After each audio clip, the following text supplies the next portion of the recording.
সুধী দর্শক, সর্বজন কথার পাঠক, শুভানুধ্যায়ী। আজকে সর্বজন কথার সপ্তম অনলাইন আলোচনায় সকলকে স্বাগতম। আমি মোশাহিদা সুলতানা, সর্বজন কথার সম্পাদকীয় পরিষদের অন্যতম সদস্য। আজকে আমাদের আলোচনার বিষয় পাটকল বন্ধের রাজনৈতিক অর্থনীতি। আপনারা জানেন যে আমরা সর্বজন কথার পক্ষ থেকে সবসময় অর্থনৈতিক বিষয়গুলো নিয়ে, সাম্প্রতিক সময়ের আরো ইস্যুগুলোকে নিয়ে গবেষণাধর্মী, বিশ্লেষণধর্মী লেখা ছাপিয়ে থাকি। এবছর আজকের আলোচনার একটি মূল কারণ হচ্ছে, আপনারা জানেন যে গত 2রা জুলাই আনুষ্ঠানিকভাবে বিজেএমসির 25টি রাষ্ট্রায়ত্ত পাটকল বন্ধের ঘোষণা দেওয়া হয় এবং এর মধ্য দিয়ে রাষ্ট্রায়ত্ত পাটকলের যে একটি মডেল ছিল, তার সেই মডেলটির একটি পরিসমাপ্তি ঘটে। তো আমরা সর্বজন কথার আমাদের পরের সংখ্যাটি বের হবে আগস্টের 1 তারিখ। তবে আমরা এই বিশেষ বিবেচনায় এখন থেকেই কিছু আগাম লেখা প্রকাশ করছি, এবং বিশেষ করে এই সময়ে যেহেতু এই রাষ্ট্রায়ত্ত পাটকলের বিষয়টি খুবই গুরুত্বপূর্ণ হয়ে উঠেছে, সে কারণে আমরা এখন থেকেই লেখা ছাপানো শুরু করেছি। গতকাল একটা লেখা আমাদের ওয়েবসাইটে পোস্ট করা হয়েছে, আপনারা সেটা পাবেন সর্বজনকথা.info এই ওয়েবসাইটে। এছাড়াও আগস্ট মাসের আগেই আরো কিছু লেখা আসবে বলে আমরা আশা করছি। আমাদের আরো পরিকল্পনা আছে এই পাটকল নিয়ে আরো কিছু বিষয় ভিত্তিক আরো কিছু ডিটেইল গবেষণা করার। যেটা দিয়ে শুরু করছিলাম যে পাটকলের রাজনৈতিক অর্থনীতি আজকের বিষয়। আজকে আমাদের সাথে উপস্থিত আছেন অনুপম সৈকত শান্ত, উনি প্রকৌশলী ও গবেষক। অনুপম সৈকত শান্ত সর্বজন কথার যাত্রা শুরু থেকে সম্পাদনা, গবেষণা ও লেখার সাথে জড়িত রয়েছেন। করোনা স্বাস্থ্য ব্যবস্থা ও পাটকল বন্ধের রাজনৈতিক অর্থনীতি নিয়ে গবেষণা করেছেন এর আগে, এবং আগামী সংখ্যায় তার একটি প্রবন্ধ প্রকাশ হবে বলে আমরা আশা করছি। এরপরে আমাদের সাথে আছেন রুহুল আমিন। উনি একজন সংগঠক, শ্রমিক ছাত্র জনতা ঐক্যের। উনি পাটকল শ্রমিকদের আন্দোলনকে প্রত্যক্ষ করেছেন খুলনায় থেকে। উনি আজকে আমাদের সাথে সরাসরি যুক্ত হয়েছেন খুলনা থেকে। আপনাদের দুজনকে স্বাগত জানাই, এবং আমরা আজকে আলোচনা শুরুর আগে আমি প্রথমে এই একটু প্রেক্ষাপটটি একটু আলোচনা করব, তারপর আমরা মূল আলোচনায় প্রবেশ করব। যেটা বলছিলাম যে গত 2রা জুলাই যে আনুষ্ঠানিকভাবে বিজেএমসি 25টি রাষ্ট্রায়ত্ত পাটকল বন্ধের ঘোষণা দেওয়া হয়, 24,866 জন শ্রমিককে গোল্ডেন হ্যান্ডশেকের মাধ্যমে অব্যাহতি দেয়া হয়েছে, এবং সরকার তাদের বকেয়া মজুরি, পিএফ ফান্ড, গ্র্যাচুইটি ও সর্বোচ্চ 27% হারে একসঙ্গে শতভাগ পরিশোধ করবে বলে জানিয়েছে। শ্রমিকদের মধ্যে তবু এটা নিয়ে আশঙ্কা রয়েছে, কারণ এর আগে তারা বহুবার প্রতারিত হয়েছে, বহুবার তাদেরকে বিভিন্ন তারিখ দেওয়া হয়েছিল, কিন্তু সরকার তাদের প্রতিজ্ঞা রক্ষা করতে পারেনি। এবং এবারও বিশেষ করে যারা দৈনিক মজুরি ভিত্তিক কাজ করেন, তারা আশঙ্কায় রয়েছেন যে এরপর কি হয়। এদিকে আরেকটি ঘটনা ঘটেছে। গত রোববার 5 জুলাই হঠাৎ গভীর রাতে খুলনার ইস্টার্ন জুট মিলের কর্মী ও পাটশিল্প রক্ষা যুব জোটের আহ্বায়ক অলিয়ার রহমান ও প্লাটিনাম জুট মিলের শ্রমিক ও যুব জোটের উপদেষ্টা নূর ইসলামকে তাদের বাড়ি থেকে ধরে নিয়ে যায়। পরে মামলার তদন্ত কর্মকর্তা জানান, 2019 সালের 4 এপ্রিল শ্রমিকদের আন্দোলন চলাকালে নতুন রাস্তা মোড়ে শ্রমিকেরা ক্যাম্পে হামলা ও ভাঙচুর চালায়। আপনারা লক্ষ্য করে দেখবেন যে 2019 সালের 4 এপ্রিলের একটি ঘটনা, অর্থাৎ 1 বছর আগে কি ঘটেছে সেই ঘটনাকে টেনে এনে এখন এই বিষয়টিকে সামনে আনা হচ্ছে। এটা দেখে ঠিক এই মুহূর্তে কেন তাদের প্রথমে ধরে নিয়ে যেতে হবে এবং পরে এতদিন আগের একটি বিষয় নিয়ে মামলা করতে হবে, তা দেখে সহজে আমরা বুঝতে পারি যে পাটকল বন্ধের কারণে শ্রমিকদের অসন্তোষ ও বিন্দুমাত্র প্রতিক্রিয়া দেখানোর কোনো সুযোগ কর্তৃপক্ষ নিতে চায় না। আর সরকার আর শুধু পাটকল বন্ধ রেখেই ক্ষান্ত হয়নি, শ্রমিকদের উপর নজরদারি ও কোনো আন্দোলন যেন গড়ে না ওঠে সে ব্যাপারেও তারা সোচ্চার।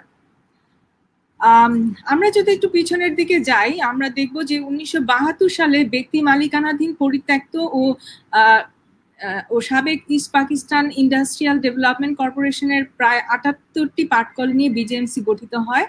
১৯৮১ সালে মিলের সংখ্যা বেড়ে ৮২টি হলেও এরশাদ সরকার ২৫টি পাটকল বেসরকারি খাতে ছেড়ে দেন। ৮টি পাটকলের পুঁজি প্রত্যাহার করা হয় এবং পরবর্তীতে যখন বিশ্বব্যাংক পাটখাত সংস্কার কর্মসূচি হাতে নেয় তখন তা বাস্তবায়ন করতে গিয়ে ১১টি পাটকল বন্ধ করে দেয় এবং কিছু বিক্রি ও একীভূতও করা হয়। ২০০২ সালের জুন মাসে বন্ধ হয় আদমজী জুট মিল। বিজেএমসির আওতায় অবশিষ্ট ছিল এই ২৬টি পাটকল। এখন এইগুলো বন্ধ হয়ে যাওয়ায় কর্মহীন হয়ে পড়বেন প্রায় ২৫,৮৬৬ জন স্থায়ী শ্রমিক এবং পরোক্ষভাবে জড়িত আরো মানুষের জীবিকাও এর সাথে জড়িত। এছাড়াও রয়েছেন আরো দৈনিক মজুরি ভিত্তিক ২৬,০০০ কর্মী। আপনারা জানেন যে এই ঘটনাটি এমন একটি সময়ে ঘটছে যখন পাটের আন্তর্জাতিক বাজারে পাটের চাহিদা বেড়ে যাচ্ছে। ২০১৯-২০ অর্থ বছরের দিকে যদি আমরা দেখি, পাট ও পাটজাত পণ্যের রপ্তানি প্রায় ৮.১০% বৃদ্ধি পেয়েছে এবং এই রপ্তানি ছিল লক্ষ্যমাত্রার চেয়েও ৭.০৮% বেশি। অর্থাৎ এবং পাট ও পাটজাত পণ্য রপ্তানি হয় ৪টি ভাগে। এর মধ্যে রয়েছে কাঁচা পাট, জুট, ইয়ার্ন ও টুয়াইন বা পাট সুতা, জুট স্যাক্স ও ব্যাগস বা বস্তা এবং অন্যান্য পাটজাত পণ্য। পরিবেশ দূষণ থেকে বাঁচার জন্য সারা পৃথিবী যখন পলিথিনের ও প্লাস্টিক মোড়কের ব্যবহার বর্জন করে পরিবেশ বান্ধব ব্যাগ ও মোড়কের দিকে ঝুঁকছে, তখন পাট খাতের সম্ভাবনা আরো বৃদ্ধি পেয়েছে। এমনকি এই করোনা কালেও যখন রেডিমেড গার্মেন্টস এর পণ্যের চাহিদা কমে গেছে, চামড়ার বাজার সংকুচিত হয়েছে, আমরা দেখছি ফ্রোজেন ফিশের যে চাহিদা কমে গেছে, তখন পাটের রপ্তানি বৃদ্ধি আমাদেরকে মনে করিয়ে দেয় যে এই খাতের সম্ভাবনা শুধু বাড়ছেই না, বরং আগামীতে এই খাতের বিপুল সম্ভাবনা রয়েছে। রাষ্ট্রায়ত্ত কলগুলো এমন সময় বন্ধের সিদ্ধান্ত নেওয়া হয়েছে যখন সারা পৃথিবীতে মন্দা পরিস্থিতি থেকে উত্তরণের জন্য সব দেশগুলো কর্মসংস্থান বৃদ্ধির দিকে নজর দিচ্ছে, স্থানীয় পণ্যের উন্নয়ন সম্ভাবনাগুলোকে আরো অধিক উৎসাহিত করছে। ঠিক এই সময় রাষ্ট্রায়ত্ত কলগুলো বন্ধ করে সরকার কারণ হিসেবে এর অব্যাহত লোকসানকে দায়ী করছে এবং করোনাকালের লোকসান যেহেতু আরো অনেক খাতেই হচ্ছে, সেহেতু এই লোকসানকে অন্য খাতের লোকসান থেকে ভিন্নভাবে আমাদেরকে বুঝতে হবে। অর্থাৎ এটা শুধুমাত্র করোনাকালে যে মানুষ কর্মহীন হয়ে পাওয়া, লকডাউন ইত্যাদির কারণেই ঘটছে বিষয়টা তা নয়, এর পেছনে একটা গভীর কারণ রয়েছে এবং সেটাকে উন্মোচন করা আজকে আমাদের উদ্দেশ্য। সেই দিক থেকে আমি প্রথমে আহ্বান জানাবো রুহুল আমিনকে কিছু বলতে। রুহুল আমিনের কাছে আমি প্রশ্ন করছি যে আমরা জানি বিজিএমসির পাট ক্রয় অনিয়ম ও অব্যবস্থাপনার কারণে পাটকলগুলো বিভিন্ন সময় সরকার নির্ধারিত দামের চেয়ে বেশি দামে পাট ক্রয় করেছে। আমরা প্রায়শই এখানে শুনে থাকি সময় মতো পাট কেনার জন্য অর্থ ছাড়ের অভাবে বিজিএমসির উৎপাদন খরচ বেড়ে যায়। আপনি কি পাট ক্রয়ের এই মেকানিজমটা নিয়ে আমাদেরকে একটু আলোচনা করবেন? যেমন ধরেন চাষি থেকে শুরু করে গুদাম হয়ে যখন এটা পাটকল পর্যন্ত পৌঁছায় তখন পর্যন্ত কিভাবে আসলে এই অনিয়মগুলো ঘটে থাকে যার কারণে বেশি দামে পাট কিনতে হয়। এই বিষয়টি নিয়ে আপনাকে আমি আলোচনা করতে ধন্যবাদ। সর্বজনকতার ৭ম অধিবেশনে আজকের রাষ্ট্রায়ত্ত পাটকল বন্ধে যে রাজনৈতিক অর্থনীতি, যারা এখানে আয়োজক হিসেবে আছেন এবং যারা শুনছেন তাদের সকলকে আমি শুভেচ্ছা জানাচ্ছি। তো এখানে ম্যাক্সিমামটা আপনারা জানেন যে আসলে বেশ কিছুদিন ধরে, বিশেষ করে ২৫ তারিখে যখন রাষ্ট্রায়ত্ত পাটকল বন্ধ করার একটা প্রাথমিক সিদ্ধান্ত মন্ত্রিপরিষদে হয়, তারপর থেকে এটা নিয়ে অনেক বেশি আলোচনা হচ্ছে, কেন বন্ধ হচ্ছে, এটা কোথায় কোথায় সমস্যা, লোকসান কোথায় হচ্ছে, করোনার ভিতরে কেন এখন পাটকলগুলো বন্ধ করতে হলো। তো তার প্রেক্ষিতে অনেকেই জানতে পারছে যে আসলে বড় যে জায়গাগুলোতে পাট সেক্টরটা লস দেখাচ্ছে তার একটা বড় কারণ হচ্ছে এই যে কাঁচামাল আর কি, সেটা হচ্ছে যে পাট, সরাসরি পাট কৃষকের কাছ থেকে নিয়ে আসা। সেই পাট করার জন্য প্রথমত হচ্ছে সরকার অর্থ মন্ত্রণালয় থেকে অর্থ ছাড় দিচ্ছে না। যে পরিমাণ অর্থ বরাদ্দ দরকার সেটা ছাড় দিচ্ছে দেখাচ্ছে ৩ মাস পরে, যে যখন সম্পূর্ণরূপে কৃষকের কাছে আর পাট থাকছে না। এটা বেশিরভাগই যারা মধ্যস্বত্বভোগী সারা দেশের, যারা মধ্যস্বত্বভোগী, যারা গোডাউন মালিক এবং যারা বেসরকারি যে পাট কলগুলো আছে, তাদের তো গোডাউন আছে, ব্যবসায়ী আছে, তাদের মাধ্যমে তারা পাট কিনে। তো এই সম্পূর্ণরূপে যদিও সরাসরি কৃষকের কাছ থেকে পাট কেনার কথা, কিন্তু এটা সম্পূর্ণ চলে যাচ্ছে এই মধ্যস্বত্বভোগী যারা, তাদের কাছে। একটা সময় পর্যন্ত, এটা বলবো যে 2007-8 সাল পর্যন্ত প্রত্যেকটা মিলেরই 8 থেকে 10টি কিংবা 12টি পর্যন্ত এজেন্সি থাকো পাট কেনার জন্য। খোদ কৃষকের কাছ থেকে এই এজেন্সিগুলো যে সমস্ত এলাকায় পাট উৎপাদিত হয়, সেই উৎপাদিত পাট ওই সমস্ত এলাকায় গোডাউন তৈরি করে এজেন্সি নিয়ে ওখান থেকে সরাসরি কৃষকের কাছ থেকে এখানে পাট কিনে নিয়ে আসা হতো। তো 2007-8 সাল পর্যন্ত এটা এজেন্সির মাধ্যমে প্রত্যেকটা মিল এখান থেকে পাট কিনতো, এবং এই প্রত্যেকটা এজেন্সিতেই দেখা যাচ্ছে 4 জন সিকিউরিটি থাকে, একজন ম্যানেজার থাকেন, এইভাবে 8 থেকে 10 জন মানে কর্মকর্তা কর্মচারী এখানে নিয়োজিত থাকেন প্রত্যেকটা এজেন্সিতেই। এবং এই বাবদ প্রত্যেকটা এজেন্সি বাবদই প্রত্যেকটা মিলকেই একটার জন্য 15 থেকে 20 লক্ষ টাকা খরচ করতে হয় প্রতি বছরই। তো এইভাবে করে প্রত্যেকটা এজেন্সি আগে যখন সরাসরি পাট কিনছে, তখন এই কৃষকের কাছ থেকে তুলনামূলকভাবে সে সরাসরি পাট কিনতে পারতো, এবং যেটা বেটার অর্থে পাট, ভালো পাট, ভালো মানের পাট, সেই পাট কৃষকের কাছ থেকে বার্গেইন করে এবং সরকার নির্ধারিত মূল্যে সে কিনতে পারতো। তো এখন হয়েছে কি, এই কৃষকের কাছ থেকে যে পাটটা কৃষকরা উৎপাদন করছে, সেই কৃষকরা আর এই এজেন্সির কাছে পাট দিচ্ছে না, কিন্তু দিতে পারছে না। কেননা যখন ছাড় দিচ্ছে অর্থটা, তখন কৃষকের কাছে আর পাট থাকছে না, ফলে চলে যাচ্ছে ওই ব্যবসায়ীদের কাছে। তো প্রথমত আমি বলবো যে অর্থ ছাড় না দেওয়ার কারণে এজেন্সি চাইলেও এই পাটটা কেনার সুযোগ নাই, কারণ কৃষকের কাছে যখন পাট থাকছে না, তখন তো এজেন্সি আর কিনতেই পারবে না। 2 নাম্বার আমি বলবো, যেখানে 2007-8 সালে পরে আগে থেকে শুরু হয়েছে যে এজেন্সিগুলোর বাইরে যে যারা এখানে সাপ্লায়ার বলে, যারা পাটের গুদাম আছে, যারা পাট নিয়ে ব্যবসা করেন, বেসরকারি মালিকদের পাট দেন, তো এই সমস্ত ক্রমাগতভাবে দিন দিন এই সমস্ত সাপ্লায়ার যারা মিলে পাট দেয়, এই সংখ্যাটা দিন দিন বাড়ছে।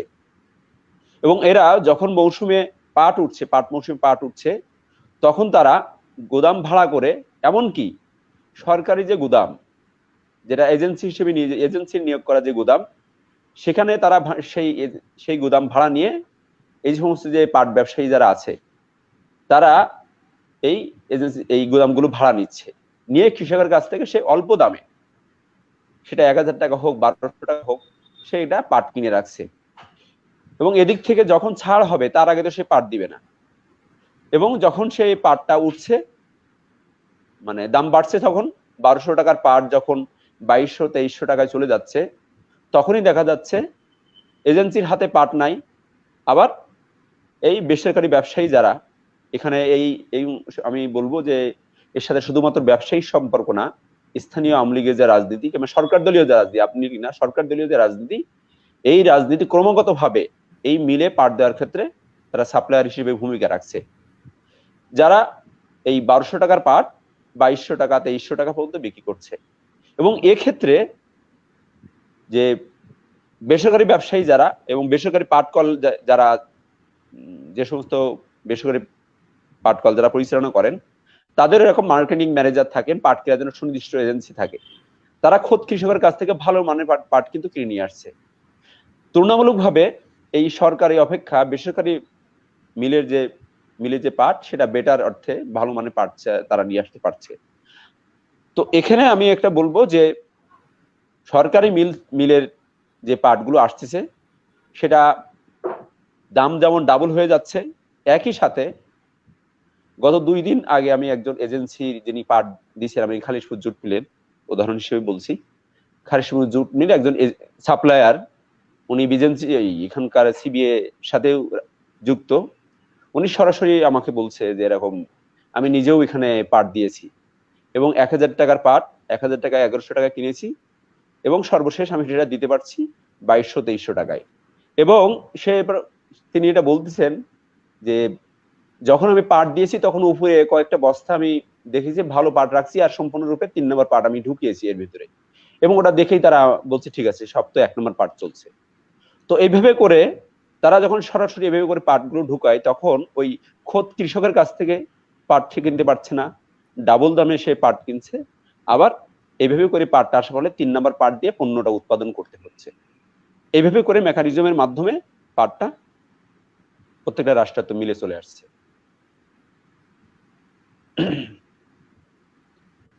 তাহলে এর জন্য হ্যালো, আসলে দায়ী কে?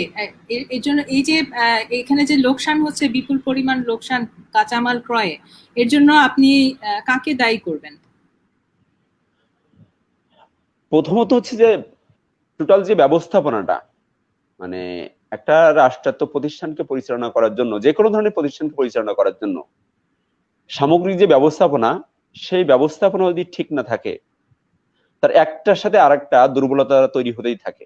যেমন এক্ষেত্রে আমি বলবো যে যখন আপনি পাট কেনার জন্য পর্যাপ্ত টাকা সময় মতো দিচ্ছেন না, তার ফলেই কিন্তু ওখানে পাট কেনার যিনি জুটের ম্যানেজার যিনি থাকেন, পাট কেনার জন্য যিনি প্রশাসনিক কর্মকর্তা যিনি থাকেন, তিনি কিন্তু এই যারা সাপ্লায়ার বা যারা গোডাউন মালিক, তার কাছ থেকে কিন্তু পাট কেনার সুযোগ পাচ্ছে। এবং যৌথভাবে 1 নম্বর পাট অপেক্ষা যখন 3 নম্বর পাটটা আপনি দিচ্ছেন, কেউ দিচ্ছে আর কি, তখন সে উভয়, সেও যেমন লাভবান হচ্ছে, আবার ওই যে যিনি দায়িত্ব প্রাপ্ত কর্মকর্তা, সেও দেখা যাচ্ছে 3 নম্বর পাট সেটা 1 নম্বর পাটগুলি সে চালিয়ে দিচ্ছে সামান্য কিছু উৎকোচ কিংবা সুবিধার বিনিময়ে। এভাবে যৌথভাবে সঠিকভাবে পরিচালনা না হওয়ার কারণে, পাট অর্থসার না হওয়ার কারণে এই বাকি যে কর্মকর্তা কিংবা সিবিএ নেতা যারা আছেন, এরাও এই সুযোগটাকে কাজে লাগিয়ে ব্যক্তিগতভাবে লাভবান হচ্ছে। তো আমি প্রথমে বলবো, এটা প্রথমত অর্থ ছাড় যে দিচ্ছে না অর্থ মন্ত্রণালয়, এটা হচ্ছে প্রথমের সূত্রপাতটা করে দিচ্ছে, অন্যায় করার কিংবা সুবিধা নেওয়ার সূত্রপাতটা করে দিচ্ছে। ধন্যবাদ রুহুল আমিনকে। এবার আমি একটু আলোচনাটা এই লোকসানের আলোচনাটাই করব। এবার আমার প্রশ্ন অনুপম সৈকত শান্তকে। অনুপম সৈকত শান্ত, লোকসানের তো আরো অনেক কারণ রয়েছে। আমরা জানি যে সক্ষমতার পূর্ণ ব্যবহার না করা এর মধ্যে অন্যতম। আপনি এই বিষয়টি একটু ব্যাখ্যা করে বলবেন কি? আর তাছাড়া আমরা আরো জানি যে লোকসানের কারণ হিসেবে বিভিন্ন মহল শ্রমিকের উপর অতিরিক্ত খরচ ও তাদের দক্ষতাকে দায়ী করে থাকে। এই দুটি বিষয় নিয়ে আপনি একটু বিস্তারিত যদি বলেন, তাহলে আমরা শুনতে চাই।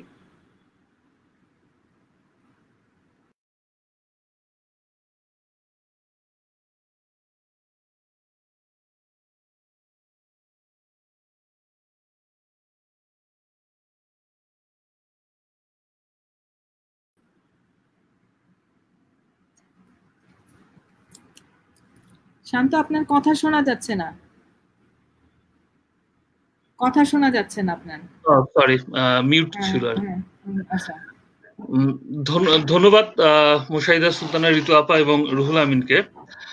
রুহুল আমিনের আলোচনায় কিন্তু একভাবে এই পাট ক্রয়ের ক্ষেত্রে যে একটা তুগলকি কাণ্ড হয়, হ্যাঁ, একরকম দুর্নীতির যে একটা ব্যবস্থা চালু আছে, সেটা পরিষ্কারভাবে কিন্তু আমরা বুঝতে পারছি আর কি। হ্যাঁ, তো এই দুর্নীতি বা এই একদম শুরুর যে পাট ক্রয়ের ক্ষেত্রে মানে একটা আমরা অসময়ে বা সময় পার করার পরে বেশি দামে পাট যখন কিনছি, তখনই কিন্তু খরচটা বেড়ে যাচ্ছে। হ্যাঁ, তাহলে এই মানে খুব সহজ হিসাবে একটা যে কোনো ব্যবসা বলি, কোনো একটা প্রতিষ্ঠান চালানোর ক্ষেত্রে যে লোকসান বা লাভ হবে, সেক্ষেত্রে বিষয়টা কি, আমার যা আয় এবং আমার যা ব্যয়, এটার মধ্যে যদি আমার আয় বেশি হয় তাহলে লাভ হবে, ব্যয় বেশি হলে লোকসান হবে। তাহলে প্রথমে আমি প্রথম ধাপে এইভাবে পাট ক্রয়ের ক্ষেত্রে কিন্তু আমার ব্যয়টা বা খরচটা আমি বাড়াই দিলাম, এবং সেখানে মানে পাটের যে মান সেটাও খুব খারাপ মান, এবং সেখানে অনেক সময় অভিযোগ আছে যে পানি মিশানো হয়, সেগুলো আবার যন্ত্র ক্ষতি করে। তাহলে এই পাট ক্রয়ের কিন্তু শুরু, এবং সেটার সাথে যদি আমি সম্পর্ক করি, তাহলে যখন আমার বরাদ্দ দিয়ে আমার যে লক্ষ্যমাত্রার পাট কেনার কথা, সেই বরাদ্দ দিয়ে কিন্তু আমি যখন বেশি দামে পাট কিনছি, তখন কিন্তু আমি লক্ষ্যমাত্রার পুরো মানে খুবই অল্প সংখ্যক, অল্প পরিমাণে আমি পাট কিনতে পারছি। ফলে পাট তো আমার হলো কাঁচা পণ্য, হ্যাঁ, এখানকার কাঁচা মাল, এই পাট দিয়ে আমার পাট পণ্য তৈরি হবে। তাহলে আমার যদি এই পাটের পরিমাণটা কম হয়, তাহলে আমার পাট পণ্য উৎপাদনটাও কম হবে। ফলে আয়ের মূল জায়গাটা তো হলো আমার এই পাট পণ্য। আমরা এই পাট পণ্যটা বিক্রি করি লোকাল মার্কেটে এবং বাইরের মার্কেটে। ফলে আমার পাট পণ্য যদি আমার কম উৎপাদন হয়, তাহলে আমার আয়টা কমে যাবে। ফলে এদিক দিয়েও হলো আমার লসটা কিন্তু বেড়ে যাচ্ছে। আবার হলো সক্ষমতার যে প্রশ্নটা, আমার এখানে 22টি মিলের প্রায় 10,835টি তাঁত আছে। তাহলে এই তাঁতগুলো যদি আমি পুরো মাত্রায় চালু রাখতে না পারি, তাহলে কিন্তু আমার এই তাঁতগুলো কিন্তু এখানে তাঁত বসে বসে কিন্তু আমার এগুলোর যে অবচয় বা এখানকার মেইনটেনেন্স বা একটা ফিক্সড যে কস্ট গুলো, সেগুলো কিন্তু আমার চলছে, কিন্তু আমি সেই অনুযায়ী কিন্তু উৎপাদন করতে পারছি না। ফলে সেটাও কিন্তু সক্ষমতার জায়গা থেকেও আমার একটা লসের যে জায়গা, সেটা কিন্তু চলে আসছে। আর এর সাথে তো আছে আমাদের মাথাভারী প্রশাসন এবং এখানে কর্মকর্তা কর্মচারী এবং তাদের ব্যয়, হ্যাঁ, এই সব মিলেই কিন্তু মানে পুরোটা হলো একরকম লোকসানের জায়গাটা বা সেই ক্ষেত্রটা কিন্তু তৈরি হচ্ছে। তো আমার এখানে আমি কয়েকটা গ্রাফ দেখাতে চাই। সেই গ্রাফে যদি আমি যাই, গ্রাফ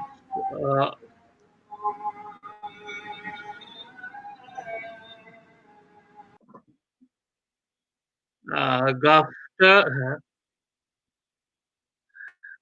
এখানে এই গ্রাফে নীল যে বারগুলো, এগুলো হলো বিভিন্ন সালে আমাদের ওখানকার যে টোটাল তাঁতের সংখ্যা, আর এই কমলা রঙের বারগুলো এগুলো হলো তার কতটা তাঁত হলো এখানে চালু আছে। হ্যাঁ, তাহলে এই মাঝখানে 2007-8 থেকে 2011-12 এখানে একটু এই টোটাল স্থাপিত তাঁতের সংখ্যা একটু কম দেখাচ্ছিল, কারণ এই সময়কালে আহ পাটকল চালুর সংখ্যাটা কম ছিল। বাকি সময়গুলোতে চালু পাটকল ছিল হলো 22টি। তো সেখানে আমরা কিন্তু দেখতে পাচ্ছি যে কখনই এই সবুজ রেখাটা হচ্ছে এর শতকরা কত ভাগ পাটকল চালু ছিল। তো এখানে দেখা যাচ্ছে 2011-12-তে এসে এই পাটকল চালুর শতকরা হারটা এটা প্রায় 85 ভাগ, কিন্তু তারপর কমতে কমতে এটা কিন্তু একদম শেষ 2018-19-এ এটা এসে হয়েছে হলো 38 ভাগ। হ্যাঁ, তাহলে যখন আমার পাটকল গুলোর মানে তাদের পূর্ণ মাত্রায় চালু না থাকবে, তখন কিন্তু অটোমেটিক এই লোকসানটা কিন্তু হবে। কিন্তু আরেকটা মজার ব্যাপার হলো কি, এই যে অবস্থায় এবং এই পাট ক্রয়ের দুর্নীতি বা সমস্ত কিছুর পরেও আমরা কিন্তু জানি 2000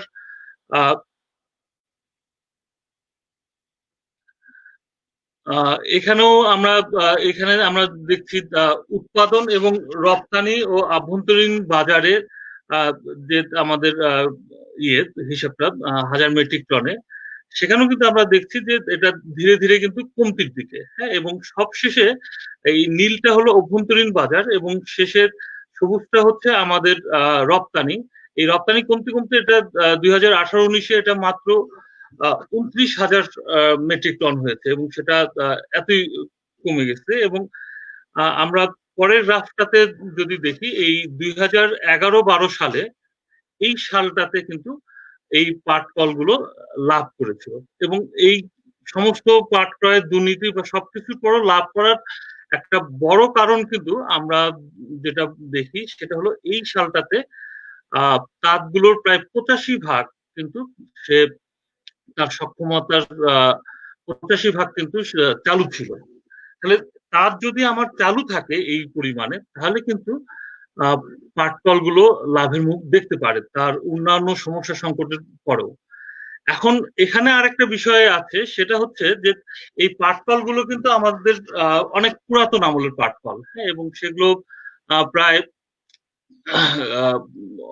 40-50 বছরের পুরাতন এবং তারও কিন্তু সক্ষমতা কিন্তু অনেক কমে গেছে, যেটা অনেক সময় আমরা শ্রমিকের দক্ষতার সাথে মিলিয়ে ফেলি আর কি। হ্যাঁ, পাটকলের তার যখন উৎপাদন এবং বলা হচ্ছে যে এই পাটকল গুলো যদি আধুনিকায়ন বা নবায়ন করা হয়, তাহলে কিন্তু এটার এই একই পাটকল দিয়ে মানে একই তাঁত যখন নতুন হবে, তখন কিন্তু তার উৎপাদন ক্ষমতা 2 গুণ থেকে 3 গুণ বাড়ানো সম্ভব এবং একই শ্রমিক কাজ করে। হ্যাঁ, তো সেই কিন্তু মানে নবায়ন বা আধুনিকায়নের পথেও কিন্তু যাওয়া হয়নি। তো এই বিষয়গুলো নিয়েই আসলে মূলত লোকসানের সমস্যাটা তৈরি হচ্ছে। এখন আমরা যদি এখানে অন্যান্য বেসরকারি প্রতিষ্ঠানের সাথে একটু তুলনা করি রপ্তানি আয়ের ক্ষেত্রে, সেখানে আমরা দেখব যে এখানে বিজেএসএ এরা মূলত হলো পাট ইয়ার্ন বা পাট সুতা তৈরি করে, এটা বেসরকারি। বিজেএমএ তারা এই হেসিয়ান আর মানে ওই সালা, তারপর চট এগুলো তৈরি করে, হেসিয়ান আর স্যাকিং। হ্যাঁ, আর বিজেএমসি অল্প পরিমাণে সুতা তৈরি করে পাট ইয়ার্ন, আর বেশিরভাগটাই তারা আসলে স্যাকিং আর হেসিয়ানটাই তৈরি করে। তো আমরা দেখবো যে 2001-2 কিন্তু এই কমলা রঙের যেটা আমরা যদি দেখি, এটা কিন্তু তার রপ্তানি আয় কিন্তু সবচেয়ে বেশি ছিল, হ্যাঁ, অন্যদের তুলনায়। তো সময়ের পরিপ্রেক্ষিতে দেখা যাচ্ছে যে বিজেএসএ সেখান থেকে রপ্তানি আয় কোন জায়গায় উঠে চলে গেছে, আর বিজেএমএ বা বিজেএটা হলো এরা কাঁচা পাট রপ্তানি করে, তাদের সবার নিচে কিন্তু বিজেএমসি এখনো পড়ে আছে আর কি। হ্যাঁ, এবং আমরা এখানেও যদি দেখি যে ইউনিট প্রাইস, সেটা হলো সেই 2001-2 এর তুলনায় কিন্তু 2017-18-তে এসে এটা কিন্তু প্রায় 2.5 থেকে 3 গুণ হয়েছে কিন্তু এই দাম গোটা বিশ্ব জুড়ে রপ্তানির ক্ষেত্রে। হ্যাঁ, ফলে পাট পণ্যটার চাহিদা গোটা পৃথিবীতে বেড়েছে, দাম বেড়েছে, ফলে লাভের কিন্তু একটা অবস্থা তৈরি হয়েছে। কিন্তু এই জায়গাটা ধরতে পেরে বেসরকারি পাটকলগুলো কিন্তু তারা লাভের পথে যেতে পারলেও আমাদের সরকারি পাটকলগুলো লাভের পথে যেতে পারেনি। তার কারণগুলো কিন্তু একটু আগে আমি 3-4টা কারণ বললাম, এবং এখানে স্কপ একটা হিসাব দেখিয়েছিল যে তারা বলেছিল 1200 কোটি টাকা যদি এখানে ইনভেস্ট করা হয় এই পাটকলের তাঁতগুলো যদি আধুনিকায়নের ক্ষেত্রে বা নবায়নের জন্য, তাহলে কিন্তু এগুলো লাভের মুখ আবার দেখবে। একইভাবে আমি যদি স্কোপের কথা বাদও দেই, এখানে বিজেএমসির নিজস্ব যে প্রতিবেদন, বার্ষিক প্রতিবেদন, সেখানেও কিন্তু তারা কয়েকটা বিষয় এখানে নিয়ে এসেছে যে কিভাবে এই লাভজনক প্রতিষ্ঠান করা যায়। তার মধ্যে একটা আছে হলো যে এমপিএ 2010, হ্যাঁ, এই অ্যাক্ট, এটা হলো ম্যান্ডেটরি প্যাকেজিং অ্যাক্ট। হ্যাঁ, এটা যদি সফলভাবে কার্যকর করা যায়, হ্যাঁ, তারা এই প্রস্তাবনায় আছে। তারা আরেকটা ইন্টারেস্টিং কথা বলছে, তারা হলো যে আদমজি হস্তান্তরের ক্ষেত্রে যে 3228 কোটি টাকা, হ্যাঁ, সেটা, এবং প্লাস বিজেএমসির যে অব্যবহৃত পরিত্যক্ত যে জমিগুলো আছে, সেই জমিগুলো যদি করা যায়, কিছু বিক্রি করে সেই টাকা তারা বলেছে যে যদি এফডিআর করে রাখা যায়, তাহলেও কিন্তু মানে এই একটা বড় অংশ খরচ তারা মিটাতে পারে। এবং তারা আরেকটা খুব ইম্পর্টেন্ট দাবি বা সুপারিশ রেখেছে, সেটা হচ্ছে যে এখানে হলো পাট ক্রয়ের ক্ষেত্রে রুহুল আমিনও যেটা বললো যে পাট ক্রয়ের ক্ষেত্রে সবসময় সরকার দেরি করে, তাহলে তারা বলেছে যে একটা ফিক্সড অ্যামাউন্ট, হ্যাঁ, আবর্তক তহবিল হিসাবে যদি রাখা হয়, তাহলে মৌসুমের শুরুতেই কিন্তু একদম কম দামে কিন্তু ন্যায্য মূল্যে কিন্তু কৃষকদের কাছ থেকে সরাসরি পাটটা কেনা সম্ভব হয়। হ্যাঁ, তাহলে এই বিজেএমসির সুপারিশগুলো যদি মানে মানতো সরকার, হ্যাঁ, তাহলে কিন্তু এই লোকসানটা হতো না আর কি। হ্যাঁ, তো আপাতত এই আলোচনা আমি এখানে রাখছি। এই প্রেক্ষাপটে আসলে আমি মোশাহিদা সুলতানা ঋতু আপার কাছে কিছু প্রশ্ন করতে চাই একটা বিষয়ে, সেটা হচ্ছে যে এই বেসরকারি করার ফলে এই শ্রমিকদের যে অবস্থাটা হবে, হ্যাঁ, বা হচ্ছে, সেটার আসলে আমরা একটু প্রেক্ষাপটটা জানতে চাবো ঋতু আপার কাছে। আসলে বাস্তবে এখানে বলা হচ্ছে যে এটা এখন বন্ধ করা হচ্ছে, কিন্তু পরবর্তীতে পিপিপির মাধ্যমে এটা আবার চালু করা হবে। কিন্তু আসলে চালু হলে সেখানে চালু কতখানি হবে সেটা নিয়েও সন্দেহের বিষয় আছে। আবার চালু হলে শ্রমিকরা সবাই কাজ পাবে কিনা, বা এখনকার বেসরকারি যে পাটকলগুলো আছে সেখানকার সাথে সরকারি পাটকলগুলোর যে একটা পার্থক্য বা বৈষম্যের জায়গা আছে, সব মিলিয়ে মানে শ্রমিকরা কিভাবে উপকৃত হবে না ক্ষতিগ্রস্ত হবে, হ্যাঁ, এই বিষয়ে মুশাহিদা সুলতানা ঋতু আপার কাছে আমার প্রশ্নটা থাকবে আর কি। ধন্যবাদ অনুপম সৈকত শান্ত, আপনি খুবই সুন্দরভাবে দেখিয়েছেন যে কেন লোকসানের জন্য শ্রমিকেরা দায়ী নয়। এবং 2018-19 সালের বার্ষিক প্রতিবেদন থেকেও আমরা দেখেছি যে যেসব কারণে লোকসান চিহ্নিত করা হয়েছে তার বড় কারণ আসলে সক্ষমতাই। এবং সেই সক্ষমতার কারণ যদি 58% হয়, তাহলে অস্থায়ী শ্রমিক নিয়োগের জন্য যে খরচ হয়েছে তা মাত্র 7.87% এবং সামাজিক দায়বদ্ধতা 3.95%। তো এখানে লক্ষ্য করুন যে রাষ্ট্রায়ত্ত কলকারখানাগুলোর একটা মডেল রয়েছে এবং ব্যক্তি মালিকানাধীন কলকারখানাগুলোর মডেলটাও রয়েছে, যেটার মধ্যে একটা মৌলিক পার্থক্য রয়েছে। আমরা আসলে স্বাধীনতা পরবর্তী এই সময়টার কথা বলছি। এর আগে এই রাষ্ট্রায়ত্ত কলগুলো কিন্তু ব্যক্তি মালিকানার অধীনেই ছিল, কিন্তু তখনও কিন্তু তারা একই মডেল অনুসরণ করছিল এবং মডেলটাকে ছিল এই কিছু মানে শ্রমিকের জীবনকে কেন্দ্র করে। অর্থাৎ তারা যখন কলকারখানাগুলো গড়ে তোলে, তারা একটা বিশাল এলাকা নিয়ে কলকারখানাগুলোর একটা ভবিষ্যৎ তারা দেখতে পাচ্ছিল, যেখানে এই কৃষি ভিত্তিক যেসব পণ্য, সেই পণ্য থেকে ম্যানুফ্যাকচারিং করে কিভাবে মানুষের কাছে মানে পণ্য সরবরাহ করা যায় সেই দিকটা বিবেচনা করে এটা একটা বিশাল বড় একটা খাত ছিল। এবং সেই সময় তারা এই শিক্ষা, স্বাস্থ্য, জীবন মান ইত্যাদিকে গুরুত্ব দেওয়ার কারণে আমরা দেখেছি যে এর আশেপাশে হাসপাতাল গড়ে উঠেছে, এর আশেপাশে শিক্ষা প্রতিষ্ঠান তৈরি হয়েছে এবং শ্রমিকদের শিক্ষা থেকে শুরু করে স্বাস্থ্য বিষয় কখনোই চিন্তা করতে হয়নি। তারা একটা কমিউনিটির ফিলিং তাদের মধ্যে দেওয়া হয়েছে, যেটার মধ্যে থেকে শুধু তাদের স্বাস্থ্য শিক্ষায় নিশ্চিত করা হয়নি, তাদের মধ্যে একটা কি বলবো একটা বন্ধনও তৈরি করা হয়েছে, যার মধ্য দিয়ে তারা একটা পাটকল এবং তাকে কেন্দ্র করে যে জীবনটা তারা ভালোবেসে সেই কাজগুলো করে আসছিল এতদিন। এখন তাদের এই যে একটা চিন্তা, এই যে ধরন উন্নয়ন সম্পর্কে বা একটা কলকারখানা সম্পর্কে যে চিন্তা, এটা কিন্তু একটা খুবই পরিবর্তন হয়েছে আমাদের এখনকার সময়ে। যেমন আমি নিজেও মনে করি, আপনি যদি খেয়াল করেন যে এটা শুধু তো পাটকলের ক্ষেত্রে না, এমনকি ধরেন রেলওয়ে, তারপরে টেলিফোন অ্যান্ড টেলিগ্রাফ, তারপর আরো যে সমস্ত খাত ছিল, প্রত্যেকটা খাতেই দেখবেন যে শিক্ষা স্বাস্থ্যকে খুবই বিশেষ করে শ্রমিক কর্মচারীদের শিক্ষা স্বাস্থ্যকে সবসময় গুরুত্ব দেওয়া হয়েছে এবং এখনো দেওয়ার চেষ্টা করা হচ্ছে। এবং এই খাতগুলোতে এবং চিনিকলের ক্ষেত্রেও কিন্তু একই ঘটনা ঘটছে, যে তারা চেষ্টা করছে যে এগুলোকে বেসরকারীকরণ করতে। এর মূল কারণ হচ্ছে যে তারা মুনাফা করতে চায় এবং কস্টটাকে বা উৎপাদন যে খরচ সেটাকে কমিয়ে আনতে চায়। কিন্তু উৎপাদন খরচ কমিয়ে আনার জন্য যেই কাজগুলো করলে উৎপাদন খরচ করা যায় সেগুলোর দিকে তারা দৃষ্টিপাত করছে না। তারা বেশিরভাগ দেখছে যে কিভাবে শ্রমিককে শোষণ করে এই কাজটা করা যায়, অর্থাৎ শ্রমিকের জীবনকে যে কোনো মূল্যে ঝুঁকির মধ্যে ফেলে এই যে একটা নতুন মডেল তৈরি হচ্ছে, সেটারই একটা আধিপত্য আমরা এখন দেখতে পাচ্ছি। এই কারণে আধুনিক কারখানাগুলোর শ্রমিকের শিক্ষা, স্বাস্থ্য, বাসস্থান কোনো কিছুরই উদ্যোগ নিচ্ছে না।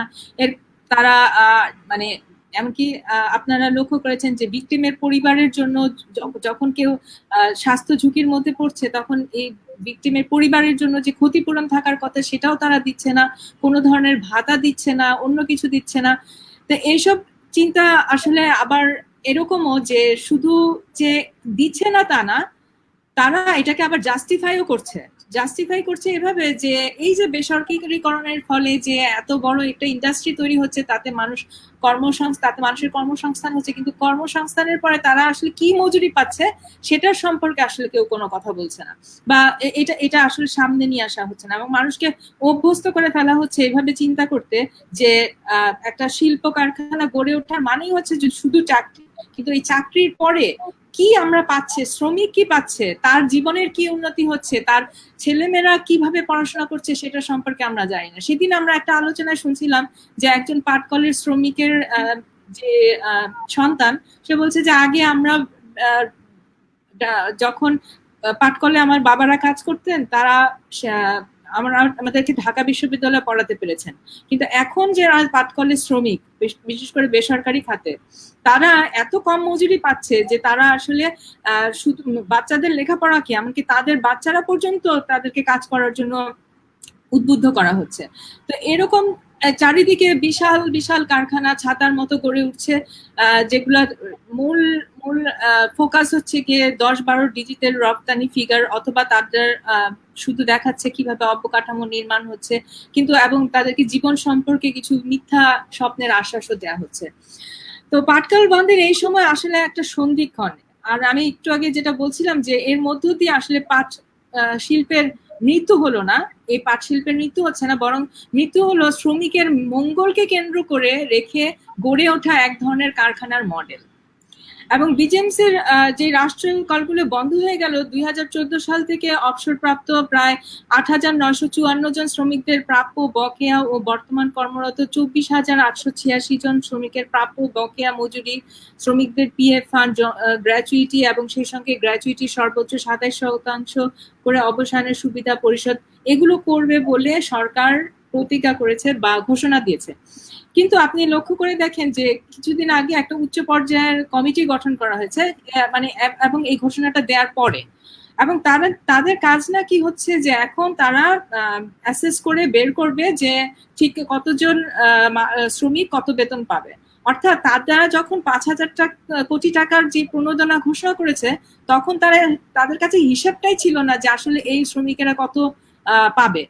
এখন তারা উচ্চ পর্যায়ের কমিটি করে এটাকে হিসাব নিকাশ করছে। অর্থাৎ এটার মধ্য থেকে বোঝা যায় যে তারা কোনো পরিকল্পনা না করেই যে এটা করছে, এবং এই টাকাটা কোথা থেকে আসবে, কিভাবে আসবে, কাকে কত টাকা দেয়া হবে, এটা নিয়ে একটা নিজেদের মধ্যে অনিশ্চয়তা রয়েছে। কাজেই শ্রমিকরা কেন এখানে নিশ্চিত হবেন, তারা কেন আন্দোলন করবেন না, বা তারা কেন আশঙ্কায় থাকবেন না, সেটা আমাদের বোধগম্য নয়। বা কেউ যদি মনে করে যে এখানে কারণ আছে, তাদেরকে পিপিপির বা পাবলিক প্রাইভেট পার্টনারশিপের যে মানে সম্ভাবনা দেখিয়ে তাদেরকে যে বলা হচ্ছে যে তাদেরকে সমস্ত পাওনা পরিশোধ করে দিবে, সেটা আসলে কতটুকু মানে সত্য, সেটা আসলে কতটুকু তারা পূরণ করতে পারবে, সেটা নিয়ে আমাদের যেমন সন্দেহ রয়েছে তেমন শ্রমিকদেরও সন্দেহ রয়েছে। আর তাছাড়া আরেকটা বিষয় এখানে বলা, একটু আগেই বললাম যে শ্রমিক অধিকারের জায়গা থেকে দেখলে রাষ্ট্রীয় কলকারখানাগুলোতে প্রাথমিক স্বাস্থ্য সেবা, বিদ্যালয়, volleyball, handball, kabaddi, football, gymnastic সুবিধা ছাড়াও কমিউনিটির জন্য নানা ধরনের বিনোদন সুবিধা ছিল, এবং 13টি বিদ্যালয় রয়েছে। যে রাষ্ট্রায়ত্ত কলগুলোর কথা বন্ধ হচ্ছে, তাদের 13টি বিদ্যালয় ছিল। 26,000 শ্রমিক ছাড়াও অস্থায়ী অন্যান্য শ্রমিকদের ছেলেমেয়েরা সেখানে বিনা পয়সায় পড়াশোনা করতে পারতো। তাদেরকে একটা ভাতাও দেওয়া হতো। আমার একজন শ্রমিকের সাথে কথা হয়েছে যে আপা, উনি বলছেন যে আমাদেরকে 500 টাকা ভাতা দিত, এখন সেটাও দেওয়া হচ্ছে না। অর্থাৎ মানুষের যত ধরনের তাদের যে সাপোর্ট ছিল, সেগুলো সব হঠাৎ করে যেন নাই হয়ে যাচ্ছে। একটি সামাজিক বন্ধনে তারা আবদ্ধ ছিল, এবং গোটা কমিউনিটি সেখানে বিপর্যয়ের মধ্যে পড়বে। তাছাড়া এই যে তাদের অর্থ পরিশোধের কথা বলা হচ্ছে, দেখা যাচ্ছে যে 50% বাধ্যতামূলক সঞ্চয়পত্র হিসেবে দেয়া হবে। এটা কি শ্রমিকদের সাথে আলাপ করে করা হয়েছিল? আমার তো মনে হয় না, এবং এটা হঠাৎ করেই একটা বিষয় সামনে থেকে উঠে এসেছে। আরেকটা বিষয় আমি এখানে সবার দৃষ্টি আকর্ষণ করতে চাই যে বাংলাদেশের জুট গুডস এক্সপোর্টার অ্যাসোসিয়েশনের সিনিয়র ভাইস চেয়ারম্যান মুকুর রহমান, তাকে যখন জিজ্ঞেস করা হয়েছিল যে এই যে পিপিপি করা হবে, 6 মাস পরে আপনারা শ্রমিকেরা চাকরি পাবেন, তখন তিনি নিজেই বলেছেন যে সরকার হয়তো এখন বলেছে, কিন্তু আসলে এই 6 মাসের মধ্যে আসলে কে এই ইয়েগুলো কিনবে, এবং 50 থেকে 60 বছরের মেশিনারি প্রাইভেট সেক্টরের এগুলোর আসলে কার হাতে যাবে, কে কিনতে চাইবে। অর্থাৎ তারা এখানে তাদের জায়গা থেকে বোঝাতে চাচ্ছে যে এগুলো তো পরিত্যক্ত পুরনো মেশিন, এগুলো আমরা কিভাবে কিনবো। আসলে তারা এক ধরনের বার্গেইন করতে চাচ্ছে। অর্থাৎ তারা বোঝাতে চাচ্ছে যে এগুলো তো আসলে আমাদের কেনার কথা না, এগুলো কিনে আমরা কি করব। অর্থাৎ তারা এটা যত কম মূল্যে কিনতে পারে তত তাদের জন্য সুবিধা। এটা বলার অর্থ হচ্ছে যে তারা এটার যে বাজার মূল্য, এই সমস্ত যে পরিত্যক্ত প্রতিষ্ঠানগুলো, পাটকলগুলো, তাকে যত সস্তায় কেনা যায় তাদের জন্য তত লাভ। কাজে তারা বিভিন্নভাবে এটা দেখাচ্ছে যে এটা আসলে কিনে কি হবে, কে এটা করবে, এই ধরনের একটা বিষয় চলছে। একদিক থেকে এটা বার্গেনিং পাওয়ার, আরেক দিক থেকে তারা দেখাচ্ছে যে এটার কোনো সম্ভাবনা নেই, এবং তারা বেসরকারিভাবে করার ব্যাপারেই আসলে আগ্রহী। এবং এইখানে যে বিপুল পরিমাণের জমি রয়েছে সেদিকে আসলে অনেকের নজর রয়েছে, কারণ এই জমি এর আগেও আমরা লক্ষ্য করেছি যে এই জমিগুলোকে দেখিয়ে বিভিন্ন জায়গা থেকে লোন নেওয়া হয়েছে এবং গাছ কেটে ফেলা হয়েছে, কোনো জায়গা ব্যবহার করা হয়নি। এবং আমরা আরো দেখেছি যে 1993 থেকে 2010 পর্যন্ত মোট 75টি রাষ্ট্রায়ত্ত প্রতিষ্ঠান বিরাষ্ট্রীকরণ যখন করা হয়, তারপর প্রাইভেটাইজেশন কমিশন 2010 সালে একটা জরিপ করেছিল।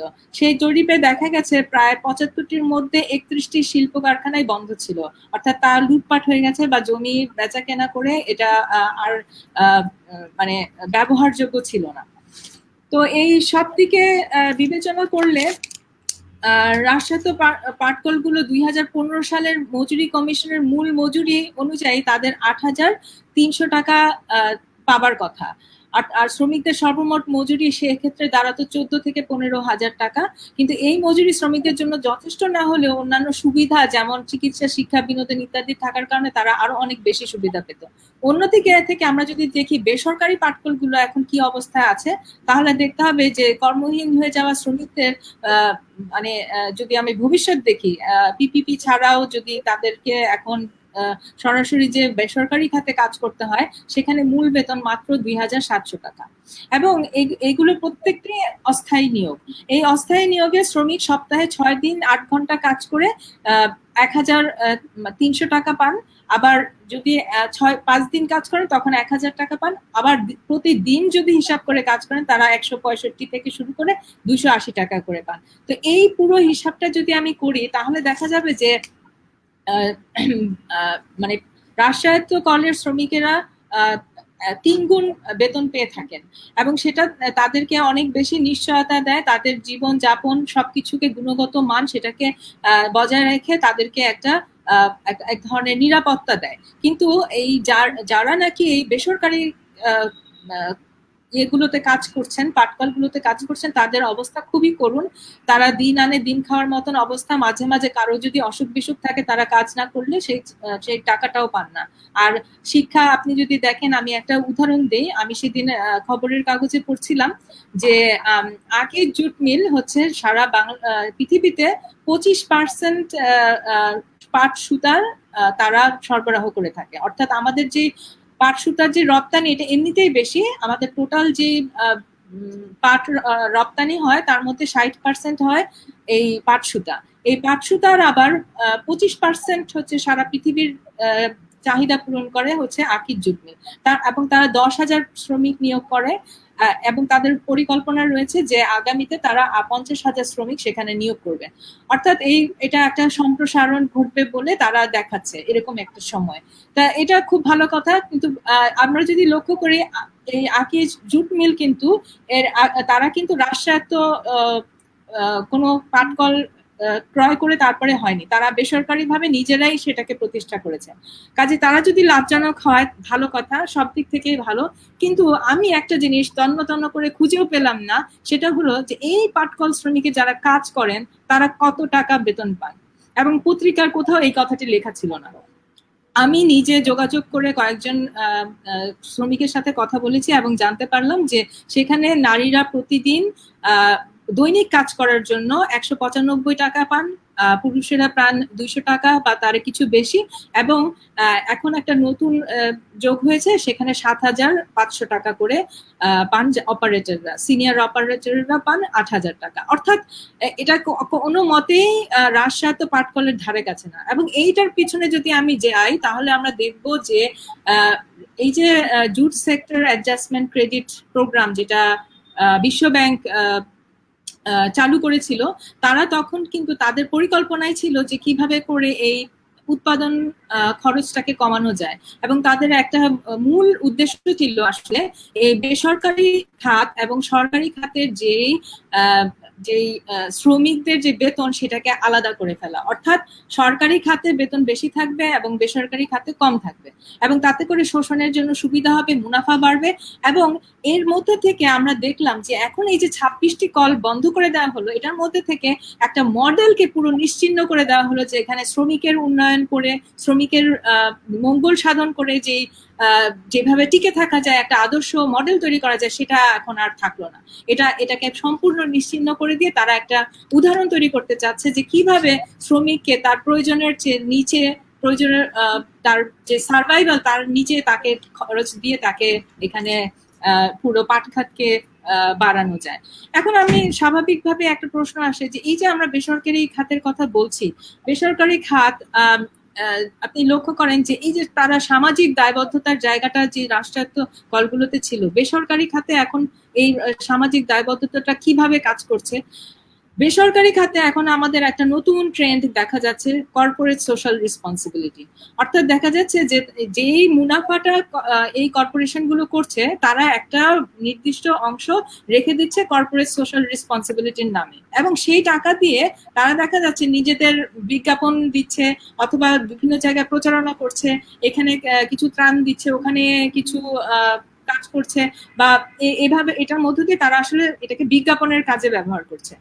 তারা যদি সত্যিই চাইতো যে তারা শ্রমিকদের জন্য কিছু করবে, তাহলে তারা শ্রমিকদের জন্য স্কুল করতো, তারা শ্রমিকদের জন্য হাসপাতাল করতো, কিন্তু এই মডেলগুলো যাতে ফলো করতে না হয়, সামনের দিনে যাতে এরকম কিছু চোখের সামনে না থাকে, সেজন্য তারা এসব দিকে যাচ্ছে না। বরং উল্টো কি করছে, শ্রমিকের শিশুরা যাতে পুষ্টিকর খাবার খেতে পারে সেজন্য তাদের কাছে বেশি দামে সামাজিক ব্যবসার নামে তাদের কাছে দই বিক্রি করার চিন্তা ভাবনা করা হচ্ছে। এই যে কর্পোরেট সোশ্যাল রেসপন্সিবিলিটি, যেটা রাষ্ট্রায়ত্ত কলগুলোতে এমনিতেই হতো, যেখানে মেধাবীরা বৃত্তি পেত, যেখানে মানুষ শ্রমিকেরা চিকিৎসা পেত, তারা তাদের বিনোদন, তাদের ক্রীড়া, তাদের সমস্ত কিছু একটা জীবন গড়ে উঠেছিল, সেগুলোকে বাদ দিয়ে এখন তাদের কাছে বিক্রি করা হচ্ছে সামাজিক ব্যবসা তৈরি করা দই, যেটা নাকি ধরা হচ্ছে যে তারা এত বেশি দামে কিনবে, অথচ তাদের সেই দইটুকু কেনার সামর্থ্য নাই, তাদের সেই টাকাটাও তাদেরকে দেওয়া হচ্ছে না। আমি এটা বলেই শেষ করব যে এই পুরো বিষয়টা আসলে আমাদের লক্ষ্য করার মতো ব্যাপার, যে এই পুরো মডেলটা থেকে বের হয়ে এসে এখন যে কারখানার মডেলটা আমাদের সামনে তৈরি করা হচ্ছে, তাকে নতুন ভাবে নাম দেওয়া হচ্ছে পিপিপি, এবং সেই পিপিপি আসলে কতটুকু কাজে লাগবে সেটা নিয়ে আমরা পরে আসবো। কিন্তু তার আগে আমি একটু অনুপম সৈকত শান্তর কাছে আমি একটু প্রশ্ন রাখতে চাই যে আমি এখন প্রশ্ন করব রুহুল আমিনকে। রুহুল আমিনকে আমি প্রশ্ন করতে চাই কিছু, এবং এরপরে আমি অনুপম সৈকত শান্তকেও কিছু প্রশ্ন করব। আমি প্রথমে শান্তকে বলবো যে আপনার কিছু প্রশ্ন আছে যে রুহুল আমিনকে, যেটা আপনি করতে চান। আচ্ছা, ঋতু আপার আলোচনায় কিন্তু মানে দারুণ ভাবে পুরো ব্যাপারটা কিন্তু চলে আসছে যে বেসরকারি এবং সরকারি যে পাটকলগুলো আছে সেখানে শ্রমিকদের যে অধিকার, হ্যাঁ, শ্রমিকদের যে প্রাপ্য, সেটার কতখানি সমস্ত দিক দিয়ে একটা বৈষম্যমূলক একটা ব্যবস্থা এখানে আছে। এখানে আমি একটা বিষয় এই প্রসঙ্গে একটু যুক্ত করি, সেটা হচ্ছে যে পাট মন্ত্রী তার সংবাদ সম্মেলনে কিন্তু বলেছিলেন যে এখানে 25,000 প্রায় 25,000 শ্রমিক সরকারি পাটকলগুলোতে কাজ করে, তারা তাদের জন্য 5,000 প্রায় 5,000 কোটি বরাদ্দ রাখা হচ্ছে, যেটা ঋতু আপা বললো। তো এইখানে একটু ব্যাপারটা হলো যে আমি গত বছরের যে বার্ষিক প্রতিবেদন, সেখানে আমি কিন্তু পাচ্ছি 3 রকম শ্রমিক। হ্যাঁ, 3 রকম শ্রমিকের মধ্যে আছে স্থায়ী শ্রমিক, আর একটা বলছে বদলি শ্রমিক, এবং আরেকটা হচ্ছে দৈনিক ভিত্তিতে শ্রমিক। তো এই 3 রকম শ্রমিক মিলে সর্বমোট কিন্তু প্রায় 58,000-এর মতো শ্রমিক কাজ করে। হ্যাঁ, গত বছর যেটা ছিল, এখন যেটা 25,000, গত বছর স্থায়ী শ্রমিক ছিল 26,379, এই বদলি শ্রমিক ছিল 23,842, আর দৈনিক ভিত্তিতে যারা কাজ করে তারা হলো 8,463। তার মানে এই প্রায় 58,000 শ্রমিকের মধ্যে তারা কিন্তু মানে দায়িত্ব বা গোল্ডেন হ্যান্ডশেকের যে মূলাটা ঝুলাচ্ছে, সেটা কিন্তু ওই স্থায়ী 25,000 শ্রমিকের জন্য। হ্যাঁ, বাকিরা কিন্তু এর মধ্যে নাই। আবার উল্টো দিক দিয়ে এবারের যে খসড়া রিপোর্ট, সেখানে আরেকটা তথ্য পেলাম যে এদের বিভিন্ন রকম যে বেতন এবং ভাতা, হ্যাঁ, এগুলো বাকি বা বকেয়াই আছে হলো প্রায় ২,৪০০ কোটি টাকার উপরে। হ্যাঁ, তাহলে ৫,০০০ কোটি টাকার মধ্যে ২,৪০০ কোটি যদি আমি বাদ দেই, ২৬০০ কোটিটা হলো এই গোল্ডেন হ্যাশের বাবদ থাকতেছে আর কি। হ্যাঁ, তো এই ঋতু আপার আলোচনার সূত্র ধরেই আমি রুহুল আমিনকেও এখন প্রশ্নটা করতে চাই, সেটা হচ্ছে এই রাষ্ট্রায়ত্ত পাটকল গুলো বন্ধ হয়ে গেলে এই যে হাজার হাজার শ্রমিক ক্ষতিগ্রস্ত হবে, মানে তার অর্থনৈতিক ও সামাজিক প্রভাবটা কি হতে যাচ্ছে, হ্যাঁ, বা এর আগেও যেসব পাটকল বন্ধ হয়েছে বা বেসরকারীকরণ হয়েছে, হ্যাঁ, সেটার প্রভাবটা কেমন ছিল? এই প্রশ্নের সাথে সাথে আরেকটা প্রশ্ন এই এর সাথে করে ফেলি, যেহেতু রুহুল আমিন সেই খুলনার পাটকল অঞ্চলে তার একটা ভালো রকম বিচরণ আছে, সেই অভিজ্ঞতার জায়গা থেকে আমি একটু জানতে চাচ্ছি যে আসলে সরকার যে এখন এই সিদ্ধান্তটা নিল, এটা নিয়ে আসলে পাটকল শ্রমিকদের মধ্যে প্রতিক্রিয়াটা কেমন? হ্যাঁ, একদিকে পাটকল গুলো বন্ধ করে দিয়ে শ্রমিকদের পথে বসিয়ে দেওয়া হচ্ছে, অন্যদিকে সরকারের তরফ থেকে বলছে যে সমস্ত বেতন বকেয়া এগুলো পরিশোধ করা হবে, গোল্ডেন হ্যান্ডশেক দেওয়া হবে, লাখ লাখ টাকার মূল্য ঝুলানো হচ্ছে। তো সব মিলে শ্রমিকদের এগুলো নিয়ে আসলে প্রতিক্রিয়াটা কি, তাদের অবস্থাটা কি? হ্যাঁ, না, প্রথম আপনার প্রশ্ন হচ্ছে যে মানে এই যে পাটকলগুলো বন্ধ হয়ে গেল, এর অর্থনৈতিক এবং সামাজিক প্রভাবটা কি আসলে? তো এটার উত্তরে প্রথমে আমি বলবো যে গ্রাম বাংলায় একটা কথা আছে যে বসে থাকার থেকে বেগার খাটা ভালো। তো কথাটা শুনতে খুব হাস্যকর লাগে কিংবা খুব সামান্য মনে হয়, কিন্তু এই কথার সাথে অর্থনীতির একটা সম্পর্ক আছে। সেটা হচ্ছে একজন মানুষ যদি বসে থাকে তাহলে সে যেটা ভোগ করে আর কি, সে অন্যের উপার্জন কিংবা কোনো কিছু উৎপাদন ছাড়াই সে চারিপাশে যে দ্রব্য আছে অন্যের উৎপাদিত কিংবা সঞ্চিত যেটা আছে সেটা সে ভোগ করছে। আর বেগার খাটা মানে সে একজন মানুষের বাসায় কিংবা বাড়িতে কাজ করবে কোনো একটা ক্ষেত্রে, এবং সেটার বিনিময় ওই লোক কিংবা কোনো একটা পরিবার তাকে খেতে দিবে। তো বেগার খাটলে কি হয়, অর্থাৎ সে শ্রম দিচ্ছে এবং সেখান থেকে সে একটা অংশ সে খাবার হিসেবে গ্রহণ করছে, অর্থাৎ উৎপাদন করছে, তার বিনিময়ে সে খাচ্ছে। এখন এই প্রায় আপনারা বলছেন প্রায় স্থায়ী ও অস্থায়ী মিলে ৫৮,০০০ শ্রমিক তারা সম্পূর্ণরূপে কর্ম হারালো।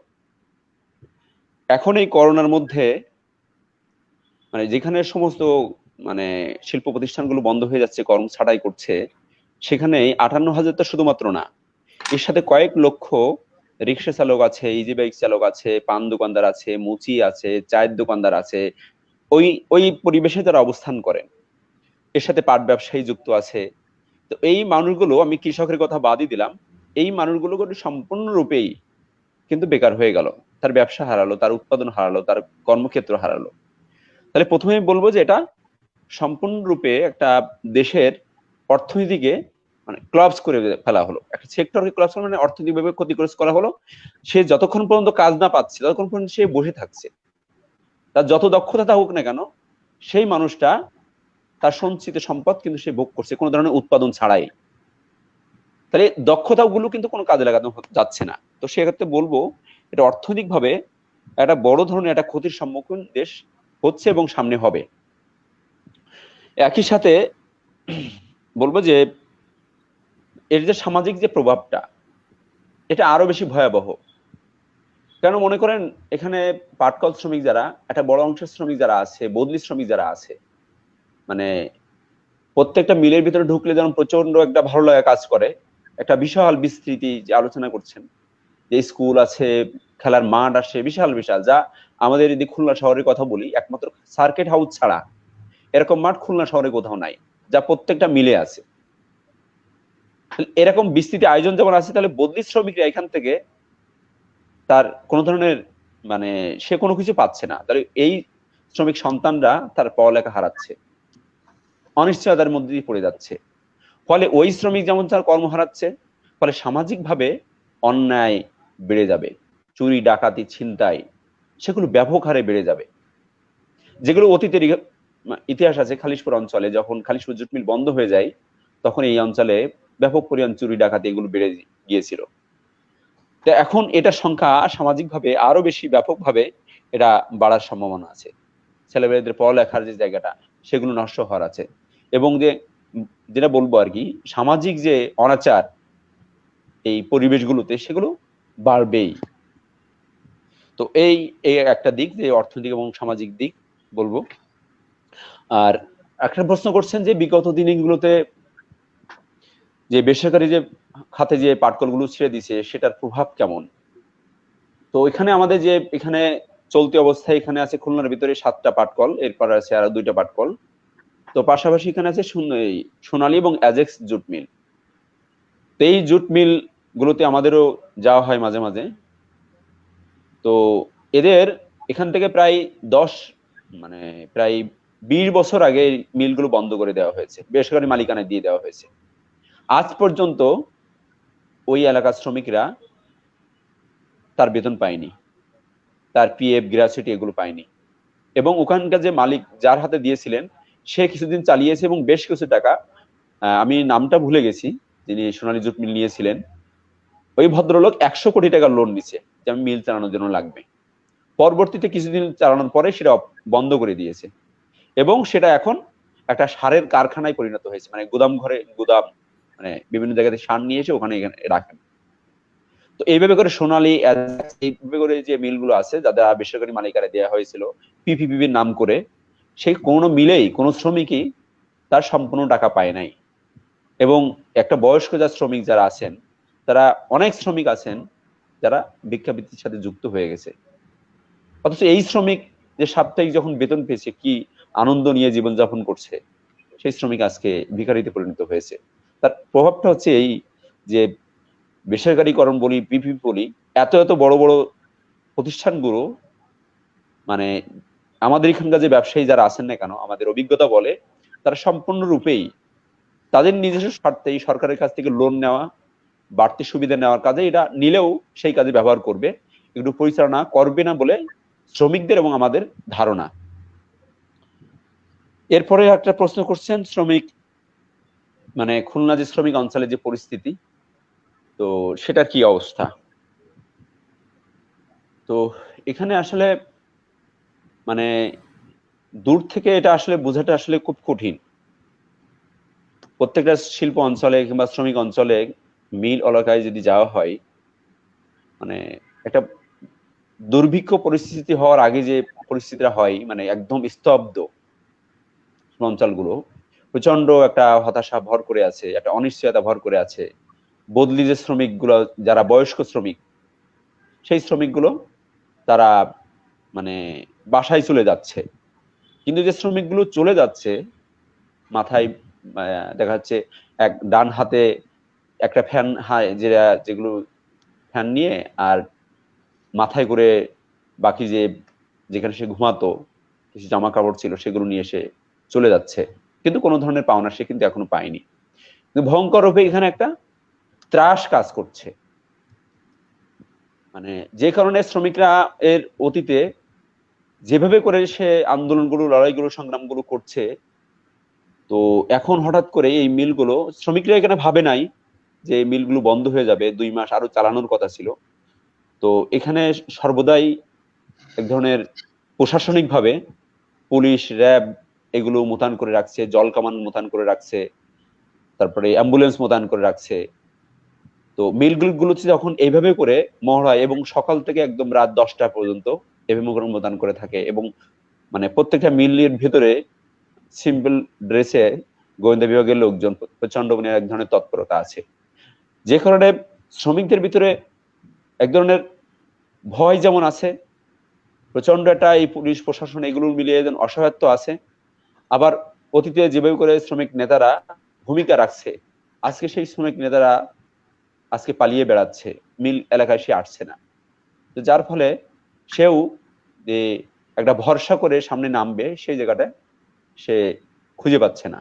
তো এই অবস্থায় শ্রমিকরা বাস্তবিক অর্থে এই প্রশাসনিক চাপ, স্থানীয় আওয়ামী লীগ, যুবলীগ কিংবা এই ধরনের সরকার দলীয় যে আধিপত্য আর কি, সেগুলোর চাপের কারণে শ্রমিকদের ভিতরে প্রচন্ড একটা ক্ষোভ আছে, প্রচন্ড পরিমাণে রাগ আছে, বিদ্রোহ করার মানসিকতা আছে।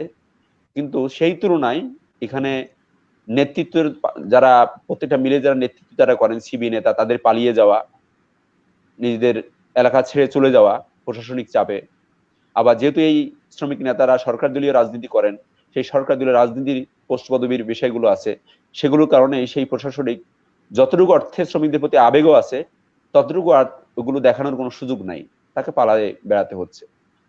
যে কারণে শ্রমিকরা প্রচন্ড পরিমাণে সে মানে আন্দোলন সে করতে চায়, সে তার মিল রক্ষা করতে চায়, বেশিরভাগ শ্রমিক। যদিও এখানে কথা বলে রাখি যে এখানে মিডিয়াতে আর কি যে ছবিটা আসছে, বিভিন্ন মিলের শ্রমিক নেতাদের মিষ্টি খাচ্ছে, বা শ্রমিকদের বয়স্ক শ্রমিকদেরকে নিয়ে দেখানো হচ্ছে যে আমরা মিল বন্ধ হোক, একবারেই আমরা টাকা দিলে আমরা চলে যাব, এবং সেটা আছে আনন্দ পাচ্ছে। তো বাস্তব চিত্র কিন্তু এরকম না। বাস্তব চিত্রটা আছে এরকম না, যেখানে বয়স্ক কিছু শ্রমিক, এবং সেটাও ব্যানের ঠেকিয়ে যেমন করে মানুষকে কাজ করতে বাধ্য করা হয়, ঠিক একই রকম করে তাদেরকে নিয়ে যাওয়া হয়েছে বিভিন্ন ভাবে, প্রলোভন দেখিয়ে তাদেরকে নিয়ে যেয়ে ক্যামেরার সামনে দাঁড় করিয়ে দিয়েছে।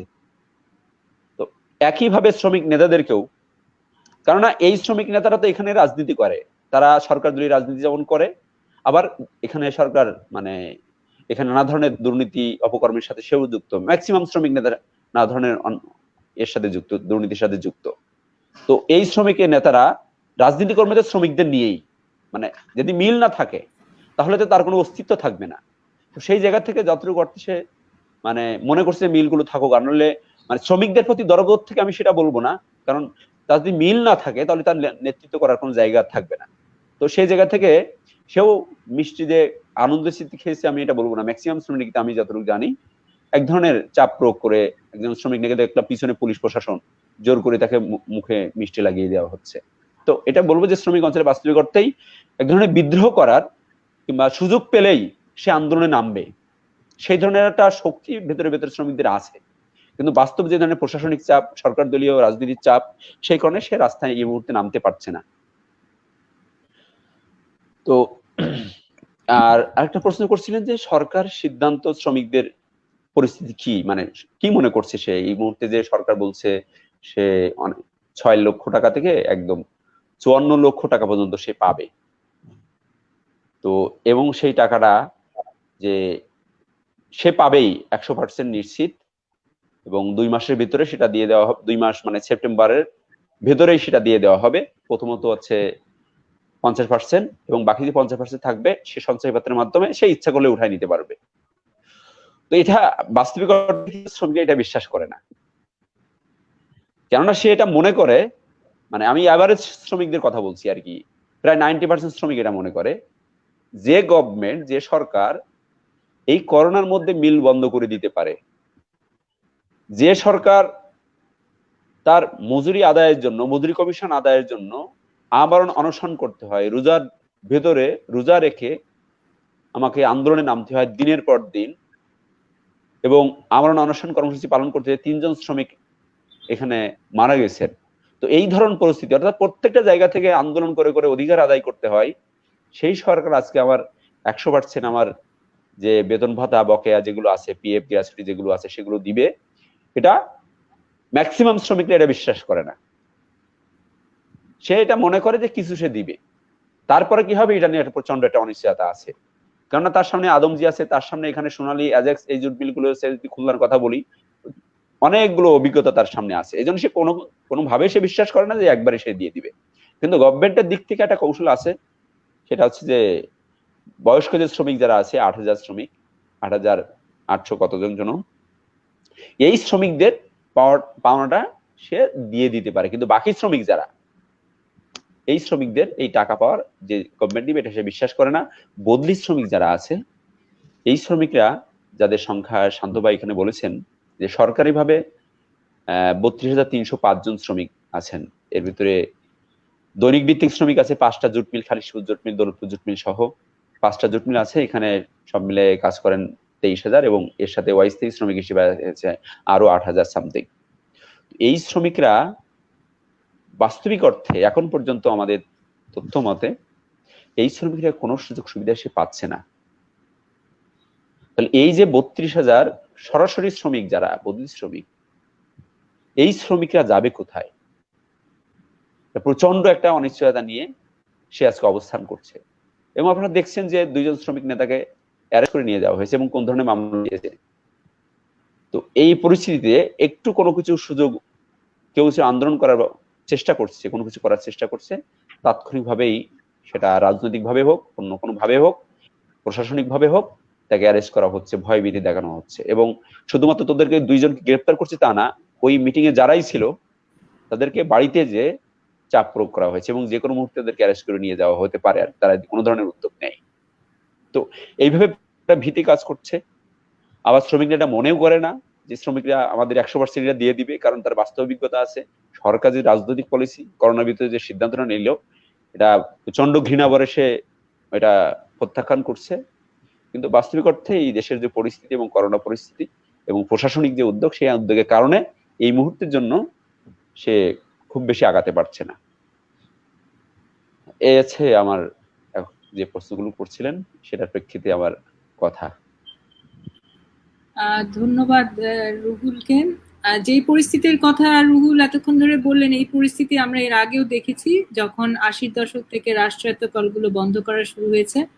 শ্রমিকদের সাথে নিষ্ঠুরতার এই ইতিহাস আসলে নতুন নয়। আমি জানতে চাইবো অনুপম সৈকত শান্তর কাছে যে বেসরকারীকরণের এই ধারাবাহিকতার পূর্বের সাথে বর্তমানের কি কি মিল ও অমিল রয়েছে, আর এখন সব বন্ধ করে দিয়ে শেষ পেরেক ঠুকে দেওয়ার সিদ্ধান্ত কিভাবে ভিন্ন একটি বাস্তবতা তৈরি করেছে।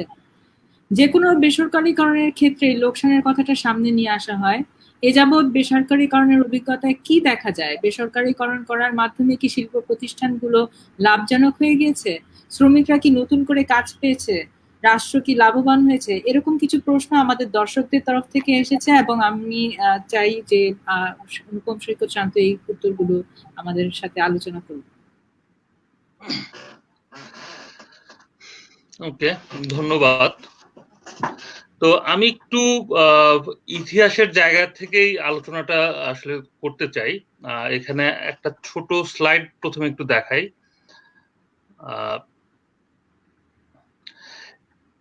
এটা কি দেখানো? হ্যাঁ, দেখা যাচ্ছে। আচ্ছা, তো এখানে হলো আমি 4টা সেক্টর নিয়েছি। সেটা হলো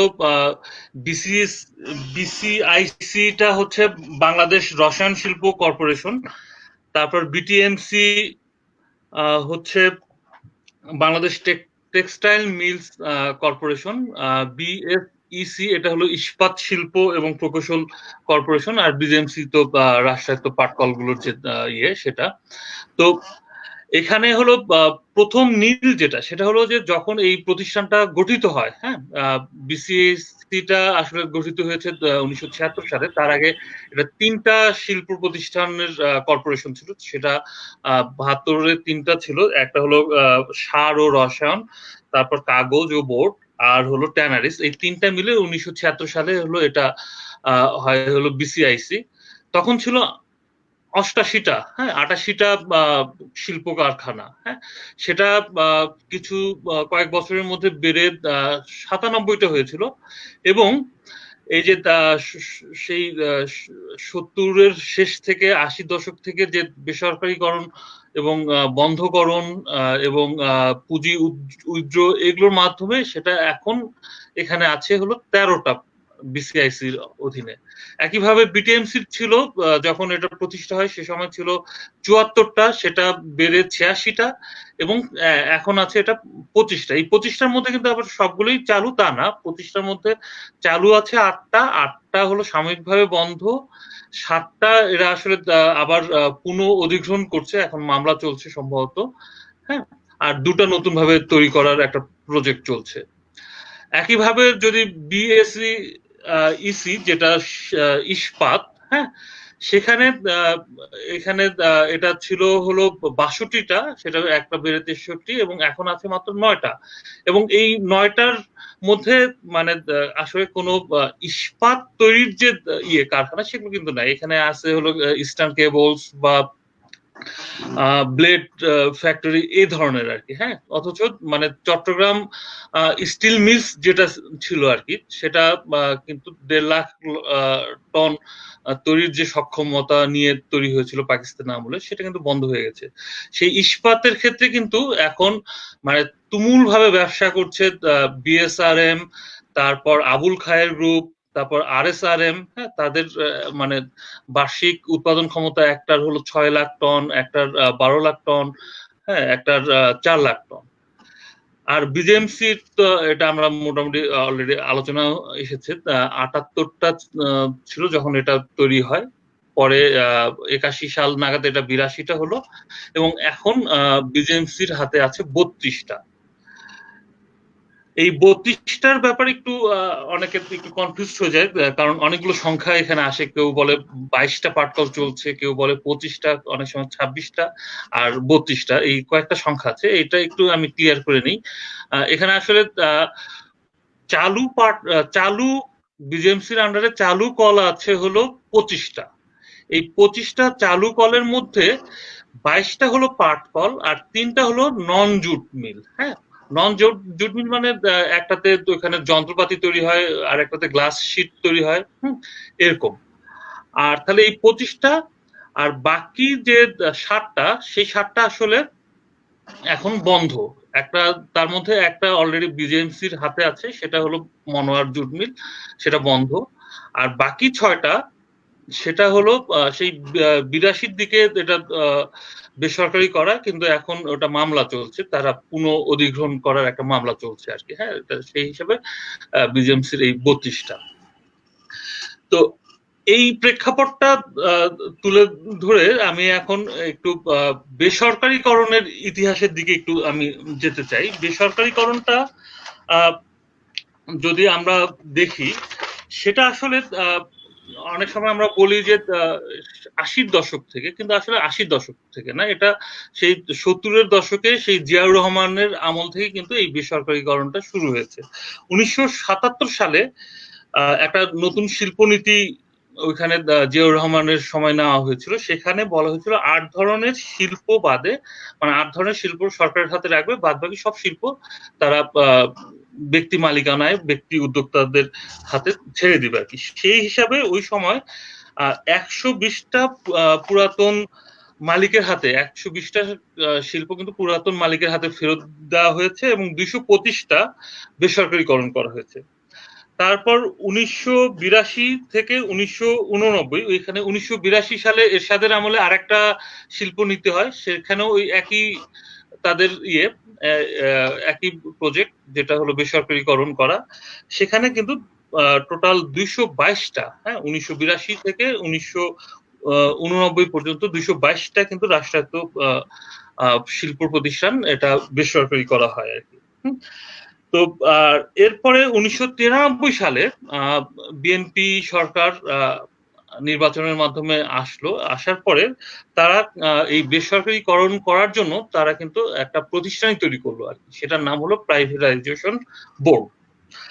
আর 2000 সালে, হ্যাঁ, আওয়ামী লীগ সরকারের আমলে সেখানে এই প্রাইভেটাইজেশন বোর্ডটাকে আরো অ্যাক্টিভ করার জন্য তারা সেটাকে আরো চেঞ্জ করে সেটার নাম দিল প্রাইভেটাইজেশন কমিশন, এবং সেখানে তারা মানে আইন করে দিল যে এই প্রাইভেটাইজেশন কমিশন যে শিল্পর দাম 25 কোটি টাকা হবে, এই 25 কোটি টাকা পর্যন্ত যদি হয়, তাহলে তারা নিজেরাই এটা একটা শিল্প প্রতিষ্ঠানকে কিন্তু বেসরকারি করতে পারবে। হ্যাঁ, আর এর বেশি হলে তখন সেটা মন্ত্রিসভায় সিদ্ধান্ত নেওয়া হবে আর কি। তাহলে দেখা যাচ্ছে মানে সেই জিয়াউর রহমান, এরশাদ, তারপর বিএনপি, খালেদা জিয়া বা ওইখানে ওই সময় জামাতও ছিল, এবং শেখ হাসিনার আওয়ামী লীগ, হ্যাঁ, সবাই কিন্তু এই বেসরকারীকরণটা করেছে। এখন এখানে আর একটা বিষয় বলা দরকার, মানে এই লিস্টে সবসময় আসলে 75 থেকে বেসরকারীকরণের ইতিহাসটা আসে, কিন্তু সেই প্রেক্ষাপটটা যদি আমরা ধরি, সেটা কিন্তু মানে শুরুটা যদি বলি সেটা আরো আগের। সেটা হলো আমাদের মুক্তিযুদ্ধের পরে 72-এর এই যে একটা হয়, সেখানে সমস্ত শিল্প প্রতিষ্ঠান রাষ্ট্রীয়করণের যে পদক্ষেপ, হ্যাঁ, সেখানেই কিন্তু একটা বড় রকম গলদের জায়গাটা ওখানে যুক্ত আর কি। সেখানে হলো যে এই রাষ্ট্রীয়করণ, একটা হলো পরিত্যক্ত যারা পাকিস্তানি বা অবাঙালি যারা মালিক, তারা দেশ ছেড়ে চলে গেছেন, সেগুলো রাষ্ট্রীয়করণের একটা প্রেক্ষাপট ছিল। কিন্তু এখানকার যে বাঙালি যে মালিক যে শিল্পপতিরা ছিল তাদের শিল্প প্রতিষ্ঠানগুলো কিন্তু একভাবে রাষ্ট্রীয়করণ করার মাধ্যমে এখানে যে শিল্পগুলো এখানে বাঙালির হাতে তৈরি হয়েছিল, বাঙালিদের যে এক্সপার্টিস একরকম ছিল, সেটা কিন্তু ওখান থেকে তাদেরকে দূরে সরানো হয়।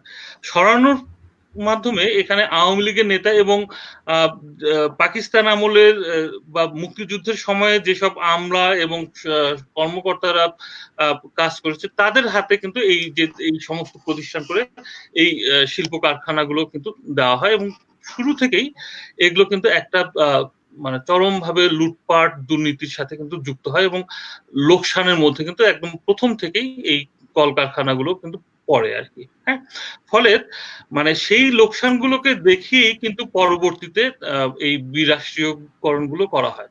ফলে ধারাবাহিকতা যদি যে কোনো বিরাষ্ট্রীয়করণ বেসরকারীকরণ, এখানকার একটা বড় রকম মেকানিজমটা হচ্ছে প্রথমে শিল্প প্রতিষ্ঠানটা লোকসানে যেতে হবে, ফলে এই লোকসান বিরুদ্ধে একটা অবস্থান থাকবে সরকারের এবং প্রচারণা থাকবে। সেটার সাথে আছে হলো এগুলোকে সেটাকে কারণ দেখে ডাউন সাইজ করা। তারপর এখানে ডাউন সাইজের মধ্যে আছে যেমন শিল্প কারখানাকে ইউনিটকে বা তাঁতকে কমায় ফেলা, হ্যাঁ, এবং তার সাথে ডাউন সাইজের সাথে আছে শ্রমিক ছাঁটাই, শ্রমিকদের খরচ কমানো, হ্যাঁ, এবং এগুলো যখন একটা শিল্প প্রতিষ্ঠানের যখন ডাউন সাইজ করা হয় তার অন্যান্য খরচ, তার উৎপাদন সবকিছু যখন কমে যায় তখন তো তার ইয়েটা আরো বাড়ে, লসটা আরো বাড়ে। ফলে শেষ পর্যন্ত ওই আবার লোকসানটাকে দেখিয়ে শেষ পর্যন্ত এটাকে বন্ধ করে দেওয়া হয় অথবা প্রাইভেটাইজেশন করা হয়। একটা উদাহরণ দেওয়া যেতে পারে, সেটা হলো আদমজির ক্ষেত্রে। অনেকে শুধু 2002 সালের আদমজি বন্ধের ক্ষেত্রে যে ইয়েটা দেখায় যে তার আগের বছরে এত ক্ষতি হয়েছে ফলে এই আদমজি বন্ধ করা ঠিক ছিল, হ্যাঁ, কিন্তু সেখানে এই প্রসেসটার কথা কিন্তু তারা এড়িয়ে যায়। 1993-94-তে বিশ্ব ব্যাংক এসে এই জুট সেক্টর অ্যাডজাস্টমেন্ট যে একটা ট্রিটি নিয়ে আসে আর কি, সেখানেও কিন্তু মানে সেই জায়গাতে দেখা যায় যে ওই সময় 3500 তাঁত ছিল, সেটাকে ডাউন সাইজ করে কিন্তু 1500 করা হয়, এবং শ্রমিক ছাঁটাই করা হয়।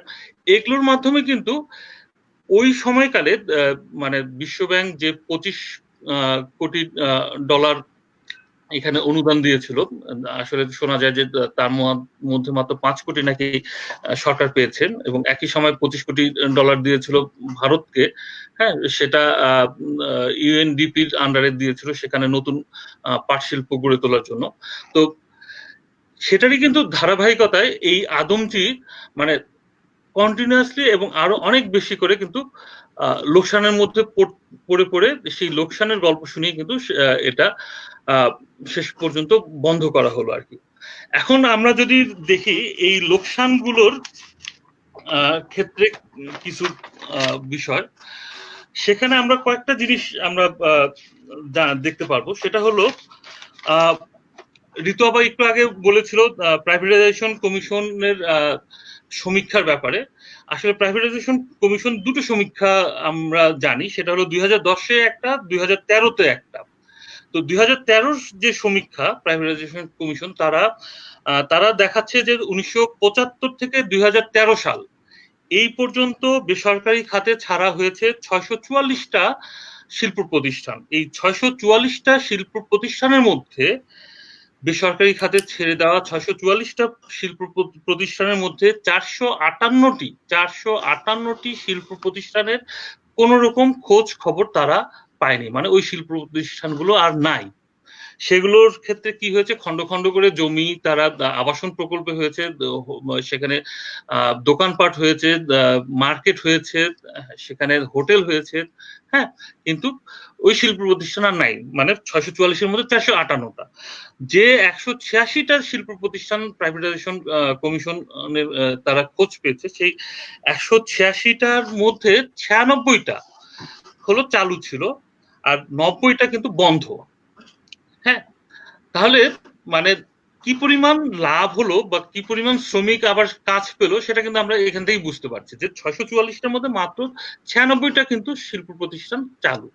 হ্যাঁ, এখানে আরেকটা বিষয় দেখার আছে, সেটা হলো পাটকলের ক্ষেত্রে আমরা যদি দেখি সেখানে হলো ঋতু আপা অলরেডি বলেছেন যে 78টা থেকে 81 পাটকল গুলো আসলে এই বিরাষ্ট্রীয়করণটা 82-র পর থেকে হয় এরশাদের আমলে। তো সেখানে 82টা পাটকল যখন আমাদের হাতে ছিল, তার মধ্যে 1982 সালের 30 নভেম্বর একদিনে 10টা পাটকল বেসরকারি করা হয়, তার পরের মাসে 13টা। সব মিলে ওই সময় পাটকল বেসরকারি এরশাদের আমলে 85 সালের মধ্যে করলো হলো 38টা পাটকল বেসরকারি, 8টা পাটকল থেকে পুঁজি প্রত্যাহার করা হয়েছে। আর এই সময়ে হলো এই পাটকল গুলো বিক্রি করা হয়েছে বা বেসরকারি করা হয়েছে মাত্র 175 কোটি টাকায়। 175 কোটি টাকায় এই পাটকল গুলো দেওয়া হলো, এবং তার চেয়েও বড় ইন্টারেস্টিং ব্যাপার হলো 175 কোটি টাকার মধ্যে সরকারের তহবিলে এসেছে মাত্র 34 কোটি টাকা। এটা যুগান্তর 2005 সালের একটা রিপোর্টে আমরা এই তথ্যটা পেয়েছি।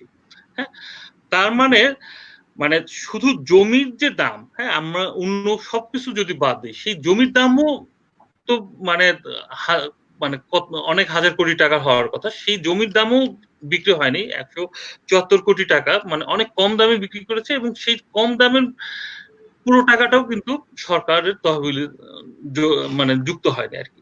তাহলে এই হচ্ছে মানে পুরো আমাদের মানে বেসরকারীকরণের একটা ইতিহাস আর কি। হ্যাঁ, ফলে এই বেসরকারীকরণ কোনোভাবেই মনে করার কারণ নাই যে এটা মানে সরকার করছে বা এটার উদ্দেশ্য মানে অনেক লাভজনক একটা জায়গায় নিয়ে যাওয়া। এটা একমাত্র উদ্দেশ্য হচ্ছে এখানে মানে লুটপাট করা। এবং পাট মন্ত্রী নিজেও তার বক্তব্যে কিন্তু ওটা বলেছেন, হ্যাঁ, যে আমরা পিপিপির মাধ্যমে দক্ষ যারা তাদেরকে দেখবো, নাহলে তো এসে জমির লোভে আসবে এই কথাটা বলছেন মানেই হলো তার আগের অভিজ্ঞতা থেকে জানেন যে এখানে আসলে জমির লোভেই আসবে।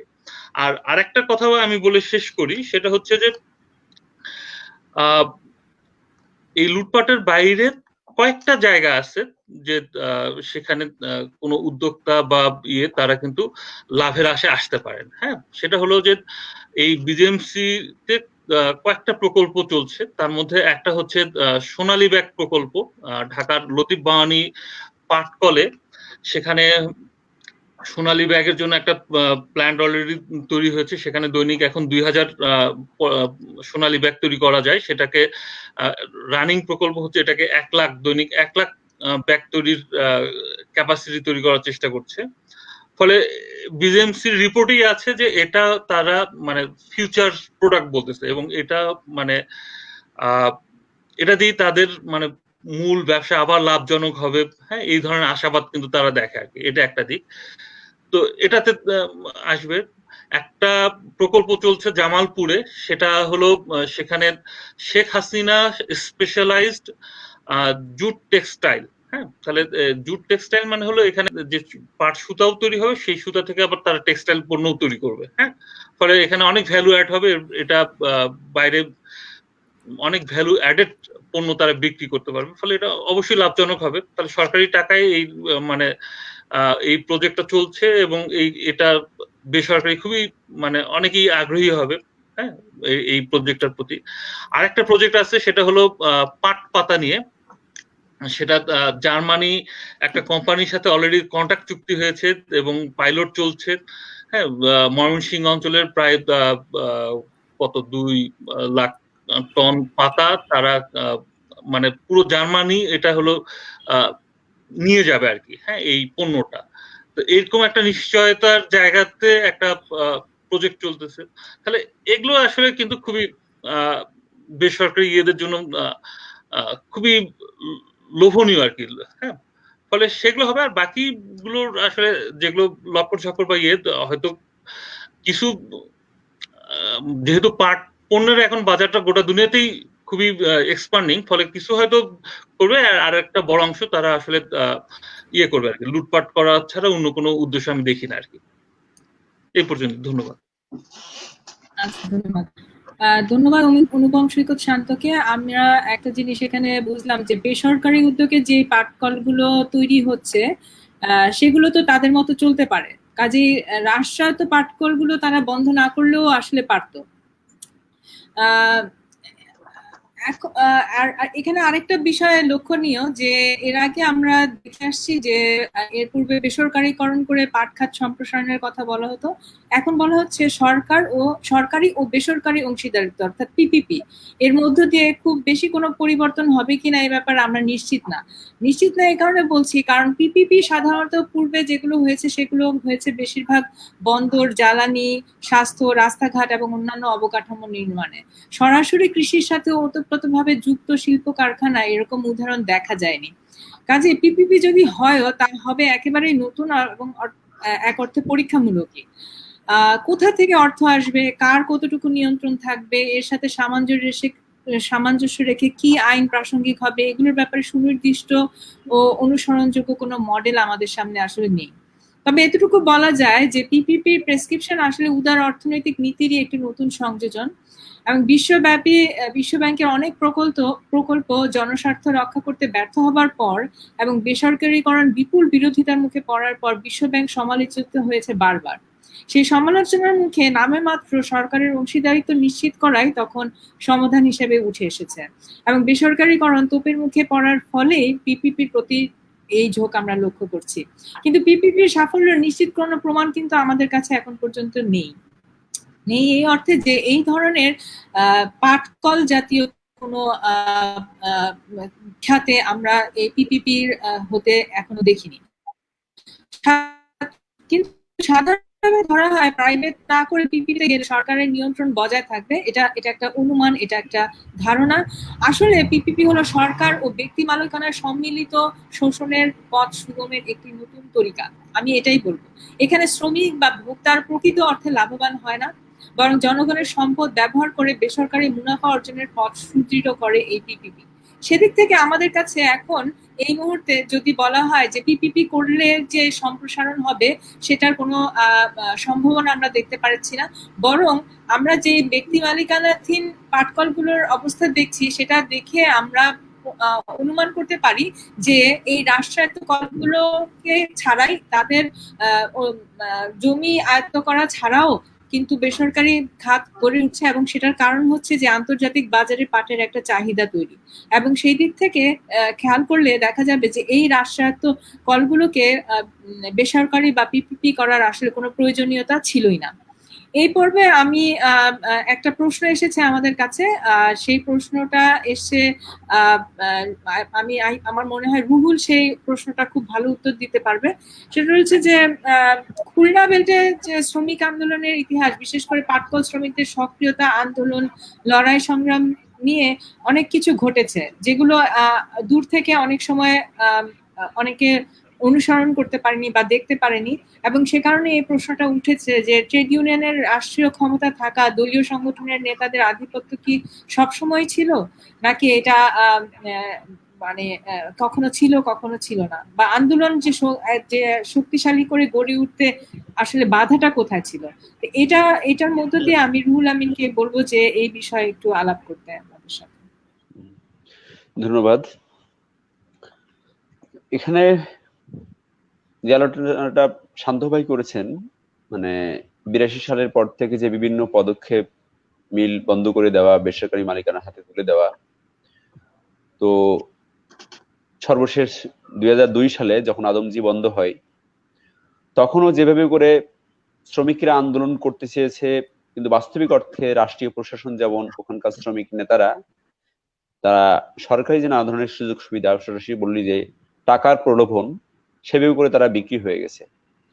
তো সেই অভিজ্ঞতা থেকে খুলনায় আমি আন্দোলনের ইতিহাস বলবো যে বাস্তবিক অর্থেই এখানে হাজার হাজার শ্রমিক যেহেতু এখানে কাজ করেন, তাহলে আন্দোলনেই যে কাজ করতে যে শ্রমিকদের ভিতরে একটা শক্তি এবং একটা ইউনিটি এখানে তৈরি হয়, পাশাপাশি অনেকগুলো মিল আছে। তো যখন পাটকল নিয়ে কোনো কিছু হয়েছে তখন এই খুলনা অঞ্চলে বিশেষ করে যখন সেই আন্দোলনটাকে নেতৃত্ব দিয়েছে আদমজি হওয়ার পরে, মানে 2002 সালে পরবর্তীতে, সেটা যত সক্রিয়তার সাথে ভূমিকা রেখেছে এবং সর্বশেষ আমি বলবো যে গত 2019 সালে মজুরি কমিশনের যে আন্দোলন, সেখানে অনেকগুলো মিল, বিশেষ করে চিটাগংয়ের, রাজশাহীর বেশ কিছু মিল, এখানে আন্দোলনের নেতৃত্ব কারা দিবে আর কি, সেটা নিয়ে বিভাজন থাকার ফলে শ্রমিকরা বিভাজিত হওয়ার ফলে সবাই একসাথে আন্দোলন শুরু করে নাই। কিন্তু খুলনা অঞ্চলে বিশেষ করে এখানে যখন বামপন্থী রাজনীতি অনেক বেশি শক্তিশালী ছিল, এখানে বাংলাদেশের কমিউনিস্ট পার্টি, ওয়ার্কার্স পার্টি, এই ধরনের যে বামপন্থী দলগুলো যখন শক্তিশালী ছিল এবং এই বামপন্থী রাজনীতির সাথে যারা যুক্ত, যারা যখন সিবিএন নেতা হিসেবে দায়িত্ব পালন করছে, যেমন সর্বশেষ হাফিজুর রহমান ভূঁইয়া, যেখানে শ্রমিকদের কথাই এখনকার যখন হতাশা চলতেছে তখন বারবার কিছু শ্রমিক নেতার নাম চলে আসতেছে, যখন হাফিজুর রহমান ভূঁইয়া যদি এই মুহূর্তে থাকতেন তাহলে হয়তো বা আমাদের এই পরিণতি হতো না। বামপন্থী নেতৃত্ব যখন যতদিন পর্যন্ত বিষয়, এবং সর্বশেষ আমি এটা বলবো সেটা 2010 সালের পর্যন্ত সর্বশেষ আর কি, যখন এই কোনো না কোনো মিলে বামপন্থী নেতারা এই নেতৃত্ব দিছে, সেখানে যে সরকারে আসছে তাদের একটা নেতৃত্ব থাকে কম বেশি, কিন্তু এরা একটা গুরুত্বপূর্ণ ভূমিকা রাখছে।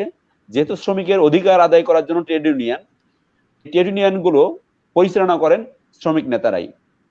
সঠিকভাবে পরিচালিত হলে শ্রমিকদের অধিকার যেমন আদায় হয়, আবার সঠিকভাবে যদি পরিচালিত না হয়, এই শ্রমিক নেতারা কিন্তু শ্রমিকদের চাকরি খেয়ে ফেলতে পারে যে কোনো মুহূর্তে। শ্রমিকদের নেতাদের বাইরে যে কথা বললেই এই সুযোগটা আছে। তো বিগত দিনগুলোতে ব্যাপক অর্থে আর কি, এবং সর্বশেষ বলবো যে মজুরি কমিশনের যে আন্দোলন, সেখানে ব্যাপক অর্থে আন্দোলন গড়ে উঠছিল শুধুমাত্র মানে সকলের সম্মিলিত ভূমিকা থাকার কারণে। কিন্তু পাশাপাশি একটু বলে রাখতে চাই, খুলনা অঞ্চলে যেটা মানে সমস্যা তৈরি হয়েছে বেশ কিছুদিন ধরে, সেটা বলবো যে 2007 সালে যখন খালিশপুর জুট মিল সহ বেশ কিছু তত্ত্বাবধায়ক সরকারের সময় মিল বন্ধ করে দেয়, এরপরে আওয়ামী লীগ সরকার এখানে নির্বাচনী প্রচারণায় শেখ হাসিনা তখন বিরোধী দল অবস্থান করেন, মানে তখন জেল থেকে মুক্ত হয়েছেন, তখন উনি নিয়ে এসে এখানে যেহেতু যতগুলো পাটকল আছে সবগুলো উনি চালানোর ঘোষণা দেন, যদি আমি পাশ করতে পারি তাহলে আমি এগুলো সঠিকভাবে পরিচালনা করবে এবং আমার দলের নেতাকর্মীরা এগুলো দেখাশোনা করবে। তো সেই জায়গা থেকে এক ধরনের শ্রমিকদের ওখানে দীর্ঘদিন কাজ করতে না পারা, প্রচন্ড পরিমাণে এক ধরনের দারিদ্র্যের জীবনযাপন করা, মানে এখানে শ্রমিকদের অভিজ্ঞতা থেকে মনে হয় বলে শ্রমিকরা যে এত কষ্ট 2007 সালে 8 সালে আমরা করেছি যা অতীতে কখনো আমরা করি নাই। ওই প্রেক্ষিতে যখন এই ধরনের ঘোষণা আসে তখন একটা বড় অংশের শ্রমিক তারা সেটাকে স্বাগত জানায় এবং সেভাবে করে আবার নতুন করে 2010 সালে এটা শুরু হয়। তো হওয়ার সাথে সাথে এখানে এই স্থানীয় যে আওয়ামী লীগের নেতাকর্মী যারা, তারাও এখানকার এই মানে খুলনার কথা আমি বলছি, সিবিআই রাজনীতির সাথে আরো বেশি ঘনিষ্ঠভাবে এখানে যুক্ত হয়ে যায় এবং তারাই পরিচালনা করছে। তো যার ফলে আগে যেভাবে করে শ্রমিকরা বিভিন্ন স্থানীয় বামপন্থী ডানপন্থী বিভিন্ন মানুষ ঐক্যবদ্ধভাবে যেভাবে আন্দোলনগুলো গড়ে তুলতে পারছে, এখন যত সময় পার করছে সরকার যেমন সারা দেশে এক ধরনের মানে দমন পীড়নের মাধ্যমে, এখন করোনাকালীন সময়েও যেমন যারা সমালোচনা করছে তাদেরকে অ্যারেস্ট করছে, কোনো কথাই বলা যাচ্ছে না। তো ঠিক একইভাবে বলবো যে গত 10 বছর ধরে এই মিলগুলোতে তাদের যে কর্তৃত্ব সেটা অনেক বেশি বেড়েছে। তো তার সত্ত্বেও গত মজুরি কমিশনের আন্দোলন যখন দীর্ঘদিন 5 বছর ধরে দিচ্ছে না, তখন অনেকটা বাধ্য হয়ে যে এটা পরিস্থিতিতে আমাদের এটা ছাড়া কোনো উপায়ও নাই, এবং সিবিআই নেতারা তাদের অবস্থাও খারাপ হয়ে যায়। তো এই প্রেক্ষিতে তারা আন্দোলন করতে বাধ্য হয়। কিন্তু এখন রাষ্ট্র যখন এটা মানে একটা মিল বন্ধ করার ঘোষণা দিচ্ছে, তখন তাদের যে সমস্ত শক্তি, সেই শক্তি তারা প্রয়োগ করছে, যে কারণে সাময়িক অর্থে এই পরিস্থিতি বিগত দিনের আন্দোলনের ইতিহাস, সেই আন্দোলনের ইতিহাস বাস্তবিক অর্থে সেই পুনরাবৃত্তি ঘটানো এখানে সম্ভব হচ্ছে না। হয়তোবা সম্ভব হবে, আমি এটা মনে করি, কারণ দীর্ঘদিন ধরে দমন পীড়ন করে তা রাখা যায় না। আজকে পুলিশ দিয়ে র্যাব দিয়ে এখানে শোডাউন করে রাখছে আর কি, কতদিন রাখবে এভাবে উপরে? তো যখন এই শ্রমিকরা যখন টাকা পাবে না, 11 সপ্তাহের মজুরি এখন রানিং অবস্থায় বকেয়া আছে, আগামী 2 মাস কিভাবে খাবে এই অবস্থা যখন থাকবে, তখন ওই শ্রমিকরা তার বেঁচে থাকার দাবিতে নামতে বাধ্য হবে।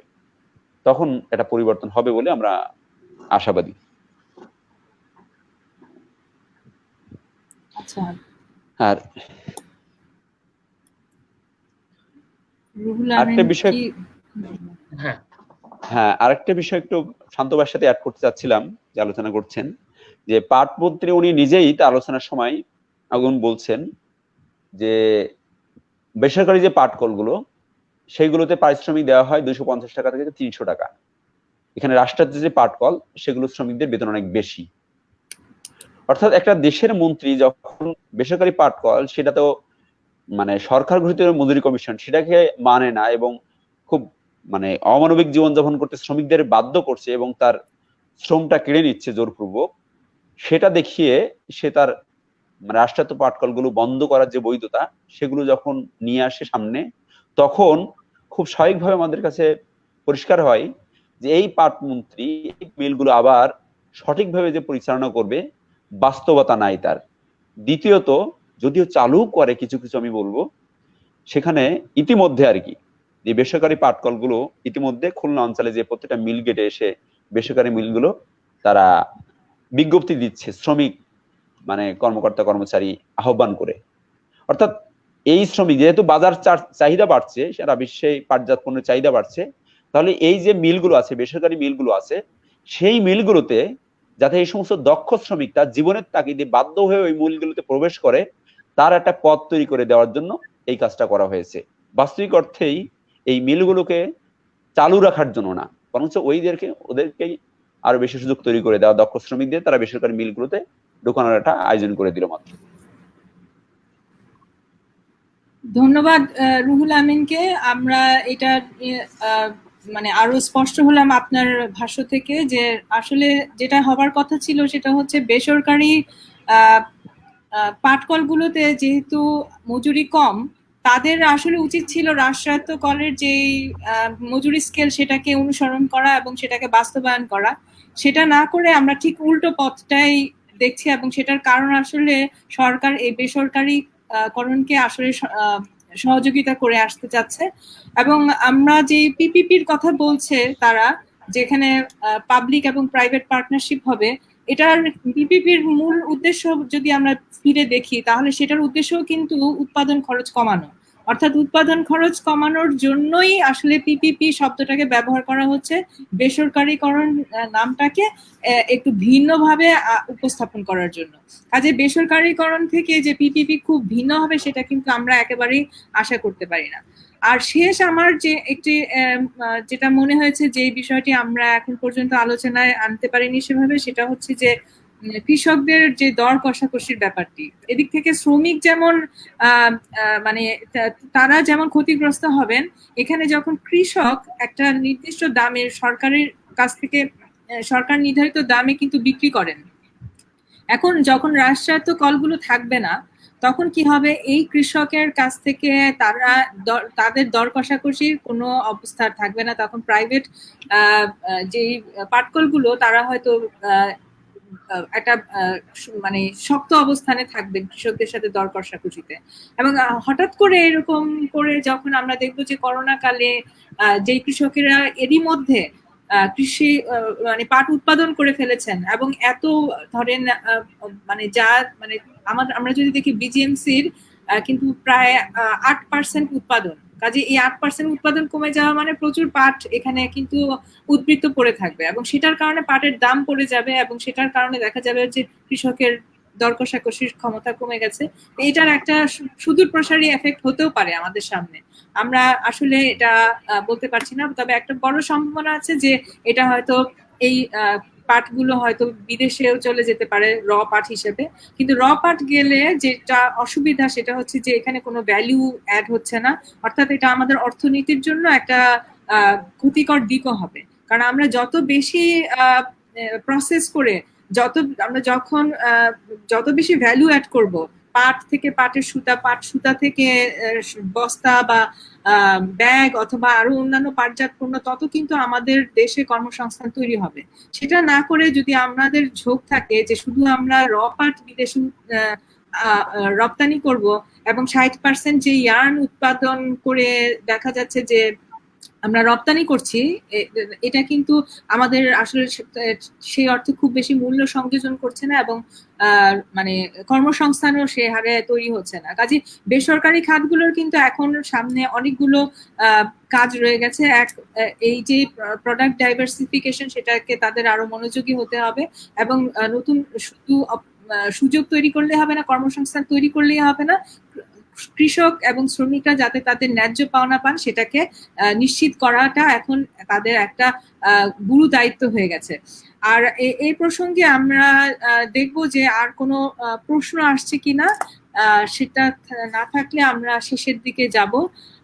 এর মধ্যে আমি কিছু প্রশ্ন এসেছে, আমি অনুপম সৈকত শান্তকে বলবো যে আপনি এখানে কিছু যোগ করতে পারেন কিনা, কারণ যেটা এসছে যে একটা প্রশ্ন এসছে যে পিপিপির আওতায় অতীতে ছেড়ে দেওয়া হয়েছে, সেগুলোর বর্তমান পরিস্থিতি কি?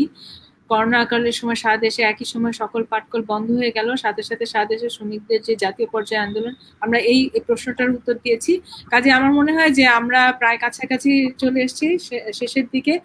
আমি একটু অনুপম সৈকত শান্তকে বলবো আপনার কিছু বলার থাকলে সেটা শুনে আমরা আজকে আলোচনা শেষ করবো।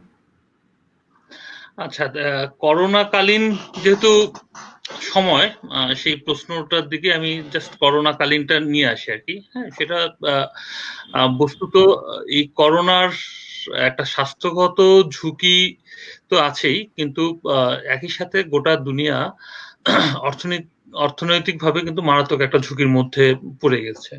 এটা শুধু মানে এই পাটকলে না, মানে সমস্ত সেক্টরেই কিন্তু লোকজন কাজ হারাচ্ছেন। হ্যাঁ, এবং গোটা দুনিয়াতেই এই কাজ হারাচ্ছে। তাহলে সেই সময়টাতে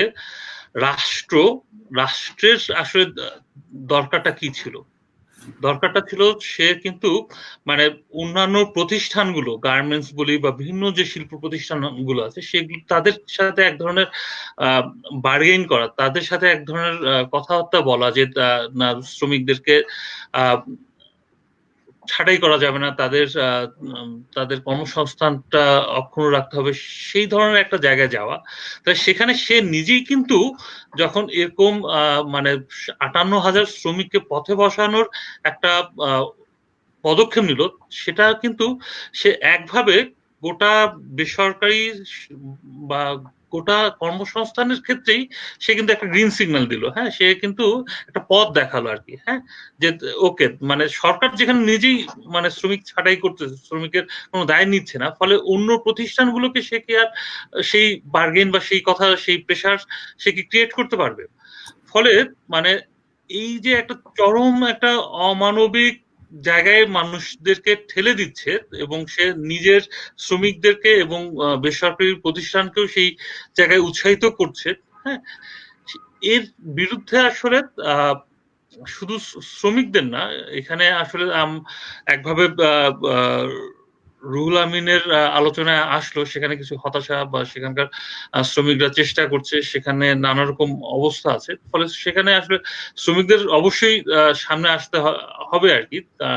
কিন্তু সেই সাথে আমার মনে হয় যে এখানে একটা মানে জাতীয়ভাবে, হ্যাঁ, একটা জাতীয় আন্দোলন গড়ে তোলার খুবই দরকার। সমস্ত মানে গণতান্ত্রিক মূল্যবোধ সম্পন্ন, হ্যাঁ, বাম সংগঠনগুলো সমস্ত সবার আসলে এগিয়ে এসে একটা জাতীয় ঐক্য তৈরি করে, শুধু এখানে শুধু পাটকলের এই শ্রমিক তো না, ঢাকাতে আমরা অনেকদিন ধরে জানি, এর আগে ষড়জন কথার আমরা আলাপেও সাভারের শ্রমিকদের কথা শুনেছি। হ্যাঁ, সেখানে আন্দোলন হচ্ছে, আশুলিয়া আন্দোলন হচ্ছে, নারায়ণগঞ্জে আন্দোলন হচ্ছে গার্মেন্টস শ্রমিকদের মধ্যে। হ্যাঁ, সেখানে শ্রমিক ছাঁটাই হচ্ছে, সেখানে বেতন ভাতা দিচ্ছে না। ফলে মানে একটা তীব্র শ্রমিক আন্দোলন গড়ে তোলা ছাড়া আসলে এই অবস্থা থেকে কোনোভাবে মানে আমি পরিত্রাণের কোনো উপায় দেখি না আর কি। হ্যাঁ, সেই আন্দোলনটা এই মুহূর্তে খুব জরুরি। এটুকু বলে আমার আলোচনা শেষ করছি।